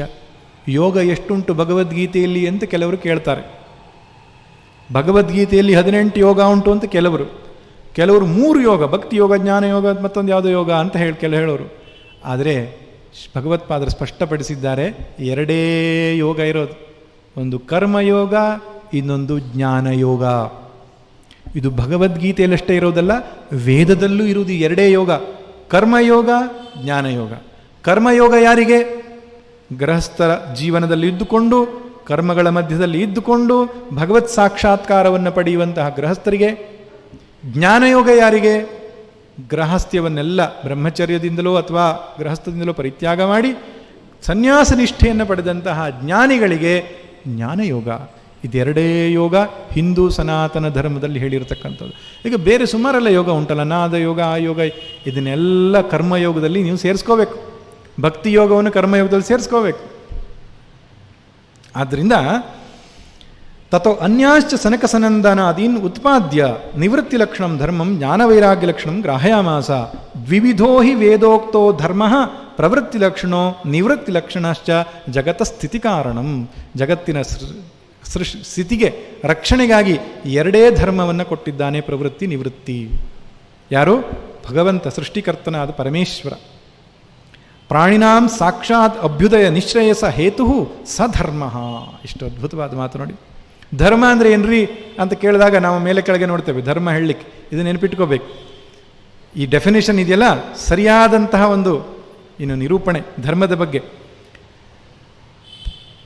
ಪ್ರಾಣಿನಾಂ ಸಾಕ್ಷಾತ್ ಅಭ್ಯುದಯ ನಿಶ್ರೇಯಸ ಹೇತು ಯಹ ಸಹ ಧರ್ಮ. ಅಭ್ಯುದಯ ನಿಶ್ರೇಯಸ ಹೇತು ಯಹ ಸಹ ಧರ್ಮ. ನಮ್ಮ ಅಭ್ಯುದಯ ಮತ್ತು ನಿಶ್ರೇಯಸ್ಸಿಯ ಯಾವುದು ಕಾರಣವೋ ಅದಕ್ಕೆ ಧರ್ಮ ಅಂತ ಕರೀತಾರೆ. ಅಭ್ಯುದಯ ಅಂದರೆ ಯಾವುದು? ಗೃಹಸ್ಥದಲ್ಲಿದ್ದುಕೊಂಡು ಅಂತಃಕರಣ ಶುದ್ಧಿ ಮಾಡಿ ನಮ್ಮ ಜೀವನದಲ್ಲಿ ಮೋಕ್ಷಕ್ಕೆ ಹೋಗ್ತಕ್ಕಂಥದ್ದು ಅಭ್ಯುದಯ. ಅಂದರೆ ಇಹಲೋಕದ ಭೋಗಭಾಗ್ಯ, ಪರಲೋಕದ್ದು ಕೂಡ. ನಿಶ್ರೇಯಸ ಅಂದರೆ ಮೋಕ್ಷ. ಯಾವುದರಿಂದ ನಿಮಗೆ ಇಹಲೋಕದಲ್ಲಿ ಸುಖ ಶಾಂತಿ ಸಿಕ್ಕಿ ಪರದಲ್ಲಿ ಮೋಕ್ಷ ಸಿಗ್ತದೋ ಆ ಜೀವನಕ್ಕೆ ಹೆಸರು ಧರ್ಮ. ಹಿಂದೆ ಮುಂದೆ ಯೋಚನೆ ಮಾಡುವ ಅವಶ್ಯಕತೆ ಇಲ್ಲ ಧರ್ಮ ಅಂದರೆ ಏನು ಅಂತ. ಯಾವ ರೀತಿ ಬದುಕಿದ್ರೆ ನಿಮ್ಮ ಬದುಕು ಶಾಂತಿಯಿಂದ ಇರ್ತದೋ, ಸತ್ತ ಮೇಲೆ ಭಗವತ್ ಪ್ರಾಪ್ತಿ ಆಗ್ತದೋ ಆ ಬದುಕೆ ಧರ್ಮದ ಬದುಕು. ಅದಕ್ಕೆ ವಿರುದ್ಧವಾದ್ದೆಲ್ಲ ಅಧರ್ಮ. ಹಾಗೆ ಸಧರ್ಮೋ ಬ್ರಾಹ್ಮಣಾದ್ಯೈ ವರ್ಣಭಿ ಆಶ್ರಮಿಶ್ಚ ಶ್ರೇಯೋ ಅರ್ಥಭಿ ಅನುಷ್ಠೀಯಮಾನ ದೀರ್ಘೇಣ ಕಾಲೇನ ಅನುಷ್ಠಾತೃಣಾಂ ಕಾಮೋದ್ಭವಾತ್ ಹೀಯಮಾನ ವಿವೇಕ ವಿಜ್ಞಾನ ಹೇತುಕೇನ ಅಧರ್ಮೇಣ ಅಭಿಭೂಯಮಾನೇ ಧರ್ಮೇ ಪ್ರವರ್ಧಮಾನೇ ಚ ಅಧರ್ಮೇ ಜಗತಸ್ಥಿತಿ ಪರಿಪಿಪಾಲಿಷು ಅಧರ್ಮೇಣ ಅಭಿಭೂಯಮಾನೇ ಧರ್ಮೇ ಪ್ರವರ್ಧಮಾನೇ ಚ ಅಧರ್ಮೇ ಜಗತಸ್ಥಿತಿಂ ಪರಿಪಾಲಿಷು ಸ ಆದಿಕರ್ತ ನಾರಾಯಣಾಖ್ಯೋ ವಿಷ್ಣು ಭೌಮಸ್ಯ ಬ್ರಾಹ್ಮಣೋ ಬ್ರಾಹ್ಮಣತ್ವಸ್ಯ ರಕ್ಷಣಾರ್ಥಂ ದೇವಕ್ಯಾಂ ವಸುದೇವಾತ್ ಅಂಶೇನ ಕೃಷ್ಣ ಕಿಲ ಸಂಬಭೂವ. ಹೇಳ್ತಾರೆ ಅವರು, ಅಂತಹ ಧರ್ಮ ದೀರ್ಘಕಾಲದಲ್ಲಿ ಏನಾಯ್ತಪ್ಪ ಅಂದರೆ ಬ್ರಾಹ್ಮಣ ಕ್ಷತ್ರಿಯ ಮುಂತಾದವುಗಳಿಂದ, ಬ್ರಹ್ಮಚರ್ಯ ಗೃಹಸ್ಥ ಮುಂತಾದ ಆಶ್ರಮಿಗಳಿಂದ ಅನುಷ್ಠಾನ ಮಾಡಬೇಕಾದದ್ದು ತಪ್ಪು ಹೋಗಿಬಿಡ್ತು. ಸರಿಯಾಗಿ ಅನುಷ್ಠಾನ ಮಾಡಲೇ ಇಲ್ಲ. ಯಾಕೆಂದರೆ ಕಾಮಾದೀನಾಂ ಅನೇಕ ರೀತಿಯ ಕಾಮನೆಗಳು ಬಯಕೆಗಳಿಂದಾಗಿ ಹೀಯಮಾನ ವಿವೇಕ, ಅವ್ರ ವಿವೇಕ ಹೊರಟೋಗ್ಬಿಡ್ತು. ಅಲ್ರಿ, ಯಾಕೆ ಸಂಧ್ಯಾವಂದನೆ ಮಾಡಬೇಕು, ಯಾಕೆ ಬೆಳಿಗ್ಗೆ ಹೇಳ್ಬೇಕು, ಆರಾಮಾಗಿದ್ದು ಬಿಡೋಣ ಅಂತ ಹೇಳ್ಕೊಂಡು ಧರ್ಮಾನುಷ್ಠಾನ ಮಾಡೋದನ್ನು ನಿಲ್ಲಿಸ್ಬಿಟ್ರು. ಅದರಿಂದ ಧರ್ಮ ಎಲ್ಲ ಕ್ಷೀಣವಾಯಿತು. ವಿವೇಕ ಅಧರ್ಮೇಣ ಅಭಿಭೂಯಮಾನೆ, ಅಧರ್ಮ ಅದರ ಮೇಲೆ ಪ್ರವರ್ಧಮಾನ ಆಯಿತು. ಅದಕ್ಕೋಸ್ಕರ ಭಗವಂತ ಏನು ಮಾಡ್ತಾನೆ, ಜಗತ್ತ ಸ್ಥಿತಿಂ ಪರಿಪಿಪಾಲಯಿಷು, ಜಗತ್ತನ್ನು ಕಾಪಾಡಬೇಕು ಅನ್ನೋ ಇಚ್ಛೆಯಿಂದ ಆದಿಕರ್ತ ನಾರಾಯಣಾಖ್ಯೋ ವಿಷ್ಣು, ಆ ನಾರಾಯಣ ಅಂತಕ್ಕಂಥ ವಿಷ್ಣು ಭೌಮಸ್ಯ ಬ್ರಾಹ್ಮಣತ್ವಸ್ಯ ರಕ್ಷಣಾರ್ಥಂ, ಭೂಮಿಯಲ್ಲಿರ್ತಕ್ಕಂಥ ಬ್ರಾಹ್ಮಣತ್ವದ ರಕ್ಷಣೆಗಾಗಿ. ಬ್ರಾಹ್ಮಣತ್ವ ಅಂತ ಹೇಳಿದ್ರೆ ಸಾತ್ವಿಕ ಪ್ರಧಾನವಾದ ಗುಣವುಳ್ಳವರು, ಅವರ ರಕ್ಷಣೆ ಮಾಡಬೇಕು ಅಂತ ದೇವಕಿಯ ಮಗನಾದಂತಹ ಕೃಷ್ಣನಾಗಿ ಅವತರಿಸಿದ. ಇನ್ನೊಂದು ಮಾತು ಹೇಳ್ತಾರೆ, ಬ್ರಾಹ್ಮಣತ್ವಸ್ಯ ಹಿ ರಕ್ಷಣೇನ ರಕ್ಷಿತ ಸ್ಯಾತ್ ವೈದಿಕೋ ಧರ್ಮ. ಈ ವೈದಿಕ ಧರ್ಮ ರಕ್ಷಣೆಯಾಗಬೇಕಂದ್ರೆ ಬ್ರಾಹ್ಮಣತ್ವದ ರಕ್ಷಣೆಯಾಗಬೇಕು ಅಂತ ಹೇಳ್ತಾರೆ. ಬ್ರಾಹ್ಮಣತ್ವ ಅಂದರೆ ಜಾತಿವಾಚಕ ಅಂತ ತೆಗೆದುಕೊಳ್ಳೋದು ಅವಶ್ಯಕತೆ ಇಲ್ಲ. ಸತ್ವಪ್ರಧಾನವಾದ ಜೀವಿಗಳು ಹೆಚ್ಚಿನ ಸಂಖ್ಯೆಯಲ್ಲಿ ಇದ್ದರೆ ಮಾತ್ರವೇ ಆ ರಾಷ್ಟ್ರ ಶಾಂತಿಯಿಂದ ಬದುಕಲಿಕ್ಕೆ ಸಾಧ್ಯ. ಯಾಕೆಂದರೆ ಅವರೇ ಉಳಿದವರಿಗೆ ಮಾರ್ಗದರ್ಶನ ಮಾಡತಕ್ಕಂಥವರು, ಅವರಿಂದಲೇ ಸಮಾಜ ಅನ್ನತಕ್ಕಂಥದ್ದು ಮುಂದುವರಿಯತಕ್ಕಂಥದ್ದು. ಈ ಕಾರಣದಿಂದ ಬ್ರಾಹ್ಮಣತ್ವದ ರಕ್ಷಣೆಯಾದರೆ ವೈದಿಕ ಧರ್ಮ ರಕ್ಷಣೆಯಾಗುತ್ತದೆ. ಆದ್ದರಿಂದ ವೈದಿಕ ಧರ್ಮ ರಕ್ಷಣೆ ಆಗಬೇಕಂದ್ರೆ ಏನು ಮಾಡಬೇಕು? ನಾವು ನಮ್ಮ ಅನುಷ್ಠಾನಗಳನ್ನು ಸರಿಯಾಗಿ ಮಾಡಬೇಕು. ನಮಗೆ ಹಿರಿಯರು ಏನು ಕೊಟ್ಟಿದ್ದಾರೋ ಜೀವನ ಶೈಲಿಯನ್ನು ಅದನ್ನು ಶ್ರದ್ಧೆಯಿಂದ ನಾವು ಮಾಡಿಕೊಂಡು ಬಂದದ್ದೇ ಆದರೆ ತಂದಿಂತಾನೇ ವೈದಿಕ ಧರ್ಮ ರಕ್ಷಣೆ ಆಗುತ್ತೆ. ತದ್ ಅಧೀನತ್ವಾತ್ ವರ್ಣಾಶ್ರಮ ಭೇದಾನಾಂ, ಬ್ರಾಹ್ಮಣ್ಯದ ಅಧೀನ ಬೇರೆ ಎಲ್ಲ ವರ್ಣಾಶ್ರಮಗಳಿರೋದರಿಂದ ಅದರ ರಕ್ಷಣೆ ಆಗಬೇಕು ಅಂತ ಭಗವಂತ ಅವತಾರವನ್ನು ಮಾಡಿದ. ಸಚ ಭಗವಾನ್ ಜ್ಞಾನ ಐಶ್ವರ್ಯ ಶಕ್ತಿ ಬಲ ವೀರ್ಯ ತೇಜೋಭಿ ಸದಾ ಸಂಪನ್ನ ತ್ರಿಗುಣಾತ್ಮಿಕಾಂ ವೈಷ್ಣವೀಂ ಸ್ವಾಂ ಮಾಯಾಂ ಮೂಲ ಪ್ರಕೃತಿಂ ವಶೀಕೃತ್ಯ ಅಜೋವ್ಯಯೋ ಭೂತಾನಾಮೀಶ್ವರೋ ನಿತ್ಯಶುದ್ಧ ಬುದ್ಧ ಮುಕ್ತ ಸ್ವಭಾವಪಿ ಸನ್ ಸ್ವಮಾಯೆಯ ದೇಹವಾನ್ ಇವ ಜಾತ ಇವ ಚ ಲೋಕಾನುಗ್ರಹಂ ಕುರ್ವಂ ಲಕ್ಷ್ಯತೆ. ಆ ಭಗವಂತನು ಜ್ಞಾನ ಐಶ್ವರ್ಯ ಶಕ್ತಿ ಬಲ ವೀರ್ಯ ತೇಜಗಳಿಂದ ಕಂಗೊಳಿಸುವವನು ತನ್ನ ಮಾಯೆಯನ್ನೇ ತನ್ನ ಹಿಡಿತದಲ್ಲಿಟ್ಟುಕೊಂಡು ವೈಷ್ಣವಿ ಮಾಯೆ ಅಂತ ಕರೀತಾರೆ, ಅದನ್ನು ತನ್ನ ಕಂಟ್ರೋಲಲ್ಲಿಟ್ಟುಕೊಂಡು ಹುಟ್ಟಿದ ಹಾಗೆ ಬದುಕಿದ ಹಾಗೆ ಸತ್ತ ಹಾಗೆ ತೋರ್ಕೊಂಡಂತೆ. ನೋಡಿ, ಈ ಅವತಾರವನ್ನು ಇಷ್ಟು ಚೆಂದಾಗಿ ವರ್ಣನೆ ಮಾಡಿದ್ದಾರೆ. ಅವತಾರ ಅಂದರೆ ವಾಸ್ತವವಾಗಿ ದೇವರು ಕೆಳಗಿಳಿಬಳೋದಲ್ಲ, ಧರ್ಮದ ರಕ್ಷಣೆಗೋಸ್ಕರ ಒಂದು ರೂಪವನ್ನು ಅವನೇ ತಾಳುವಂಥದ್ದು, ಅವನೇ ಲೀಲೆಯನ್ನು ಮಾಡತಕ್ಕಂಥದ್ದು. ಹುಟ್ಟಿನಿಂದಲೇ ಅವನಿಗೆ ಬಂಧನವೇ ಇಲ್ಲ. ಯಾಕೆ? ಹುಟ್ಟಿನಿಂದಲೇ ಸರ್ವಜ್ಞನಾಗಿರ್ತಾನೆ. ಸ್ವಪ್ರಯೋಜನ ಅಭಾವೇಪಿ ಭೂತಾನಾಂ ಅನುಜಿಘ್ರಕ್ಷಯ ವೈದಿಕಂ ಧರ್ಮದ್ವಯಂ ಅರ್ಜುನಾಯ ಶೋಕಮೋಹ ದಧೋನಿಮಗ್ನಾಯ ಉಪದಿದೇಶ. ಅವನು ಅರ್ಜುನನ ನಿಮಿತ್ತವಾಗಿಟ್ಟುಕೊಂಡು ಜ್ಞಾನವನ್ನು ಬೋಧನೆ ಮಾಡ್ತಾನೆ. ಅವನಿಗೆ ಯಾವ ಲಾಭವೂ ಇರಲಿಲ್ಲ, ಆದರೂ ಕೂಡ ಧರ್ಮ ರಕ್ಷಣೆ ಮಾಡುವುದು ಅವನ ಕರ್ತವ್ಯ. ಧರ್ಮ ಅನ್ನೋದು ಭಗವಂತನ ಶರೀರ. ಎಲ್ಲೆಲ್ಲಿ ಧರ್ಮಕ್ಕೆ ಕ್ಷಿತಿ ತೊಂದರೆ ಆಗುತ್ತದೋ ಆವಾಗ ಅವತಾರವನ್ನು ಮಾಡಿ ಧರ್ಮದ ರಕ್ಷಣೆಯನ್ನು ಮಾಡ್ತಾನೆ ಅಂತ ಭಗವತ್ಪಾದರು ಬರೆದಿದ್ದಾರೆ. ಗುಣಾಧಿಕೈಹಿ ಗೃಹೀತೋ ಅನಿಷ್ಠೂಯಮಾನಷ್ಟ ಧರ್ಮ ಪ್ರಚಯಂಗಮಿಷ್ಯತಿ. ಅರ್ಜುನನಿಗೆ ಯಾಕೆ ಬೋಧನೆ ಮಾಡಿದ ಅಂದರೆ, ಈ ಸಮಾಜದಲ್ಲಿ ಹಿರಿಯರು ಯಾರಿದ್ದಾರಲ್ಲ, ದೊಡ್ಡವರು ಯಾರಿದ್ದಾರಲ್ಲ, ಅವರು ಸರಿಯಾಗಿ ನಡೆದರೆ ಇಡೀ ಸಮಾಜ ಸರಿಯಾಗಿ ನಡೆಯುತ್ತೆ. ಅರ್ಜುನ ಅನ್ನೋನು ಧಾರ್ಮಿಕ ಮಾರ್ಗದಲ್ಲಿ ನಡೆದರೆ ಅವನನ್ನು ಅನುಸರಿಸೋರು ತುಂಬ ಜನ ಇದ್ದಾರೆ, ಅವರು ಸರಿಯಾಗಿ ಹೋಗ್ತಾರೆ ಅನ್ನೋಕ್ಕೋಸ್ಕರ ಅರ್ಜುನಿಗೆ ಕೊಟ್ಟ. ಎಷ್ಟು ಅದ್ಭುತವಾದ ಮಾತು ನೋಡಿ. ಸಮಾಜದಲ್ಲಿ ದೊಡ್ಡ ಸ್ಥಾನದಲ್ಲಿರುವವರು, ರಾಜರು ಮುಂತಾದವರು ಸರಿ ಇದ್ದರೆ ದೇಶ ಸರಿ ಇರುತ್ತೆ. ಹಾಗೆ ತಂ ಧರ್ಮಂ ಭಗವತ ಯಥೋಪದಿಷ್ಟಂ ವೇದವ್ಯಾಸ ಸರ್ವಜ್ಞೋ ಭಗವಾನ್ ಗೀತಾಖ್ಯೈ ಸಪ್ತಭಿ ಶ್ಲೋಕಶತೈ ಉಪನಿಬಂಧ. ಕೃಷ್ಣ ಅರ್ಜುನಿಗೆ ಉಪದೇಶ ಮಾಡಿದ್ದು ಗದ್ಯ ರೂಪದಲ್ಲಿ, ನಾವು ಹೇಗೆ ಮಾತಾಡ್ತೇವೋ ಆ ರೀತಿ ಉಪದೇಶ ಮಾಡಿದ್ದ. ಆದರೆ ವೇದವ್ಯಾಸರು ಏನು ಮಾಡ್ತಾರೆ, ಅದನ್ನು ಶ್ಲೋಕ ರೂಪದಲ್ಲಿ 700 ಶ್ಲೋಕ ರೂಪದಲ್ಲಿ ಅದನ್ನು ಬರೀತಾರೆ. ನೋಡಿ, ವೇದವ್ಯಾಸರು ಅಂತ ನಾನು ಹೇಳ್ತೇನೆ, ಹಾಗೆ ಹೇಳಬಾರ್ದು. ಯಾಕಂದರೆ ಅದಕ್ಕೆ ಎಷ್ಟು ಚಂದ ಮಾಡಿ ಶಂಕರ ಹೇಳ್ತಾರೆ ಅಂದರೆ, ವೇದವ್ಯಾಸ ಅಂತ ಹೇಳುವಾಗ ಸರ್ವಜ್ಞೋ ಭಗವಾನ್ ಅಂತ ಶಬ್ದ ಹೇಳಿದರು. ಸರ್ವಜ್ಞನಾದ ಭಗವಾನ್ ವೇದವ್ಯಾಸ ಅಂತ. ನಾವು ವಿವೇಕಾನಂದರು, ಶಂಕರಾಚಾರ್ಯ ಹೀಗೆ ಹೇಳಿಬಿಡ್ತೇವೆ. ಹಾಗೆ ಹೇಳಬಾರ್ದು. ಸ್ವಾಮಿ, ಶ್ರೀ ಸ್ವಾಮಿಯನ್ನು ಸೇರಿಸ್ಕೋಬೇಕು. ಯಾಕೆ? ಇದೆಲ್ಲ ಸಂಪ್ರದಾಯದಿಂದ ತಿಳ್ಕೊಳ್ಬೇಕಾದ ಮಾತು. ಅವರೆಂದೂ ಕೂಡ ಏಕವಚನದಿಂದ ಯಾರನ್ನು ಕರೆದಿಲ್ಲ. ನಿಜವಾಗಿ ಅವರು ಗುರುಗಳನ್ನು, ಪರಮ ಗುರುಗಳನ್ನು ಕರೆಯುವಾಗ ಸಂಪ್ರದಾಯ ವಿಧ ಅಂತ ಕರೆದ್ರು. ಅವರು ಹೆಸರು ಕೂಡ ಹೇಳಲಿಲ್ಲ. ಶಾಸ್ತ್ರದಲ್ಲಿದೆ ಗುರುಗಳ, ಪರಮ ಗುರುಗಳ ಹೆಸರನ್ನು ಹೇಳಬಾರದು ಅಂತ. ಇದೆಲ್ಲ ಸಣ್ಣ ಪುಟ್ಟ ಸಂಗತಿ ನಮ್ಮ ಮುಂದೆ ಎಷ್ಟು ಚಂದ ಇಡ್ತಾರೆ ನೋಡಿ. ಸರ್ವಜ್ಞ ಭಗವಾನ್ ವೇದವ್ಯಾಸ 700 ಶ್ಲೋಕಗಳಿಂದ ಅದನ್ನು ಬರೆದರು. ತದಿದಂ ಗೀತಾಶಾಸ್ತ್ರಂ ಸಮಸ್ತ ವೇದಾರ್ಥ ಸಾರ ಸಂಗ್ರಹಭೂತಂ ದುರ್ವಿಜ್ಞೇಯಾರ್ಥಂ. ಆದರೆ ಈ ಭಗವದ್ಗೀತೆ ಇದೆಯಲ್ಲ, ವೇದದ ಸಾರವೇನೋ ಹೌದು ಇದು, ಆದರೆ ಅಷ್ಟು ಸುಲಭವಾಗಿ ಅರ್ಥ ಆಗಲ್ಲ. ಯಾಕೆ ಸುಲಭವಾಗಿ ಅರ್ಥ ಆಗಲ್ಲ ಅಂದರೆ, ಅದು ಒಂದು ಶ್ಲೋಕ ಇನ್ನೊಂದು ಶ್ಲೋಕಕ್ಕೆ ಕಾಂಟ್ರಡಿಕ್ಟರಿ, ವಿರೋಧ ಆಭಾಸಗಳು ನಮಗೆ ಕಾಣಿಸ್ತವೆ. ಅದಕ್ಕೆ ತಮ್ಮ ಮನಸ್ಸಿಗೆ ಬಂದ ಹಾಗೆ ಅರ್ಥವನ್ನು ಮಾಡಿದರೆ ಆಗ ನಮ್ಮ ಮೋಕ್ಷ ಅನ್ನೋದ್ರಿಂದ ನಾವು ದೂರ ಹೋಗಬೇಕಾಗಿ ಬರುತ್ತೆ. ಅದಕ್ಕೆ ಆ ದುರ್ವಿಜ್ಞೇಯವಾಗಿರತಕ್ಕಂತಹ ಭಗವದ್ಗೀತೆಯನ್ನು ತದರ್ಥ ಆವಿಷ್ಕರಣಾಯ ಅನೇಕೈ ವಿವೃತ ಪದಪದಾರ್ಥವಾಕ್ಯಾರ್ಥ ನ್ಯಾಯವಪಿ ಅತ್ಯಂತ ವಿರುದ್ಧ ಅನೇಕಾರ್ಥತ್ವೇನ ಲೌಕಿಕೈ ಗೃಹ್ಯಮಾಣ ಉಪಲಭ್ಯ ಅಹಂ ವಿವೇಕತೋ ಅರ್ಥನಿರ್ಧಾರಣಾರ್ಥಂ ಸಂಕ್ಷೇಪತೋ ವಿವರಣಂ ಕರಿಷ್ಯಾಮಿ. ಹಿಂದೆ ಬೇರೆ ಬೇರೆಯವರು ಭಾಷ್ಯ ಬರೆದಿದ್ರು, ಅವರೆಲ್ಲರೂ ಕೂಡ ಸಮರ್ಪಕವಾಗಿ ಅದನ್ನು ತಿಳಿಸಿಕೊಟ್ಟಿರಲಿಲ್ಲ. ಆದ್ದರಿಂದ ಅದಕ್ಕೆ ಸರಿಯಾದ ತಾತ್ಪರ್ಯ ಏನು ಎಂಬುದನ್ನು ನಿಶ್ಚಯ ಮಾಡೋದಕ್ಕೆ ನಾನು ಭಾಷ್ಯವನ್ನು ಬರಿತಾ ಇದ್ದೇನೆ. ಇದರಲ್ಲಿ ಒಂದು ನೆನಪಿಟ್ಕೊಳ್ಬೇಕು, ಭಗವತ್ಪಾದರ ಭಾಷ್ಯವನ್ನು ಬರೆಯುವಾಗ ಉಪನಿಷತ್ತಿನಲ್ಲಿ ಏನು ತತ್ವವನ್ನು ಕೊಟ್ಟಿದ್ದಾರೋ ಅದೇ ಅರ್ಥವೇ ಭಗವದ್ಗೀತೆಯಲ್ಲಿದೆ ಅಂತ ಪ್ರತಿಪಾದನೆ ಮಾಡಿದ್ದಾರೆ. ಉಪನಿಷತ್ತಿನ ಸಾರವೇ ಭಗವದ್ಗೀತೆ ಆಗಿರೋದ್ರಿಂದ ಉಪನಿಷತ್ತಲ್ಲಿ ಮೋಕ್ಷಕ್ಕೆ ಯಾವುದನ್ನು ಮಾರ್ಗವಾಗಿ ಹೇಳಿದೆ? ಜ್ಞಾನವನ್ನೇ ಮಾರ್ಗವಾಗಿ ಹೇಳಿದೆ ಅಲ್ವೇ? ಉಪನಿಷತ್ತಲ್ಲಿ ಜ್ಞಾನವನ್ನು ಮಾರ್ಗವಾಗಿ ಕೊಟ್ಟಂಥದ್ದು ಗೀತೆಯಲ್ಲಿ ಕರ್ಮವನ್ನು ಮಾರ್ಗವಾಗಿ ಕೊಡಲಿಕ್ಕೆ ಸಾಧ್ಯವೇ? ಖಂಡಿತ ಸಾಧ್ಯ ಇಲ್ಲ. ಅದು ಗೀತೆ ಉಪನಿಷತ್ತಿನ ಸಾರವೇ ಆದ್ದರಿಂದ ಗೀತೆಯೂ ಕೂಡ ಜ್ಞಾನದಿಂದಲೇ ಮೋಕ್ಷ ಅಂತ ಹೇಳಿದೆ. ಹಾಗಾದರೆ ಬೇರೆಯವರು ಕರ್ಮದಿಂದ ಬೇರೆ ಮೋಕ್ಷ ಹೇಳಲಿಕ್ಕೆ ಕಾರಣ ಏನಪ್ಪ ಅಂದರೆ, ಗೃಹಸ್ಥರಿಗೆ ಪ್ರಧಾನವಾಗಿ ಉಪದೇಶ ಮಾಡಿದ್ರಿಂದ ಭಗವದ್ಗೀತೆಯಲ್ಲಿ ಕರ್ಮಕ್ಕೆ ಒತ್ತು ಕೊಟ್ಟಿದ್ದಾನೆ, ಭಕ್ತಿಗೆ ಒತ್ತು ಕೊಟ್ಟಿದ್ದಾನೆ. ಜ್ಞಾನಕ್ಕೆ ಸಂಬಂಧಪಟ್ಟಂಥ ಚಿಂತನೆಗಳು ಕಡಿಮೆ ಕಾಣಿಸ್ಬೋದು. ಆದರೆ ಉಪನಿಷತ್ತಿಗೆ ವಿರುದ್ಧವಾಗಿ ಭಗವದ್ಗೀತೆ ಇಲ್ಲ ಎಂಬುದನ್ನು ಅವರು ಭಗವತ್ಪಾದರು ನಿಶ್ಚಯ ಮಾಡಿದ್ದಾರೆ. ಈ ರೀತಿಯಾಗಿ ಅತ್ಯಂತ ಸುಂದರವಾದಂತಹ ಸರಳವಾದಂತಹ ಭಾಷ್ಯವನ್ನು 700 ಶ್ಲೋಕಗಳಿಗೆ ಬರೆದು ಇವತ್ತಿಗೂ ಕೂಡ ಭಗವತ್ಪಾದರು ನಡೆಸಿದ ಚಿಂತನೆ ಯಾವುದು ಅಂತ ಎಲ್ಲರಿಗೂ ಸಿಗುವ ಹಾಗೆ ಅವರು ನಮಗೆ ಅವಕಾಶ ಮಾಡಿಕೊಟ್ಟಿದ್ದಾರೆ.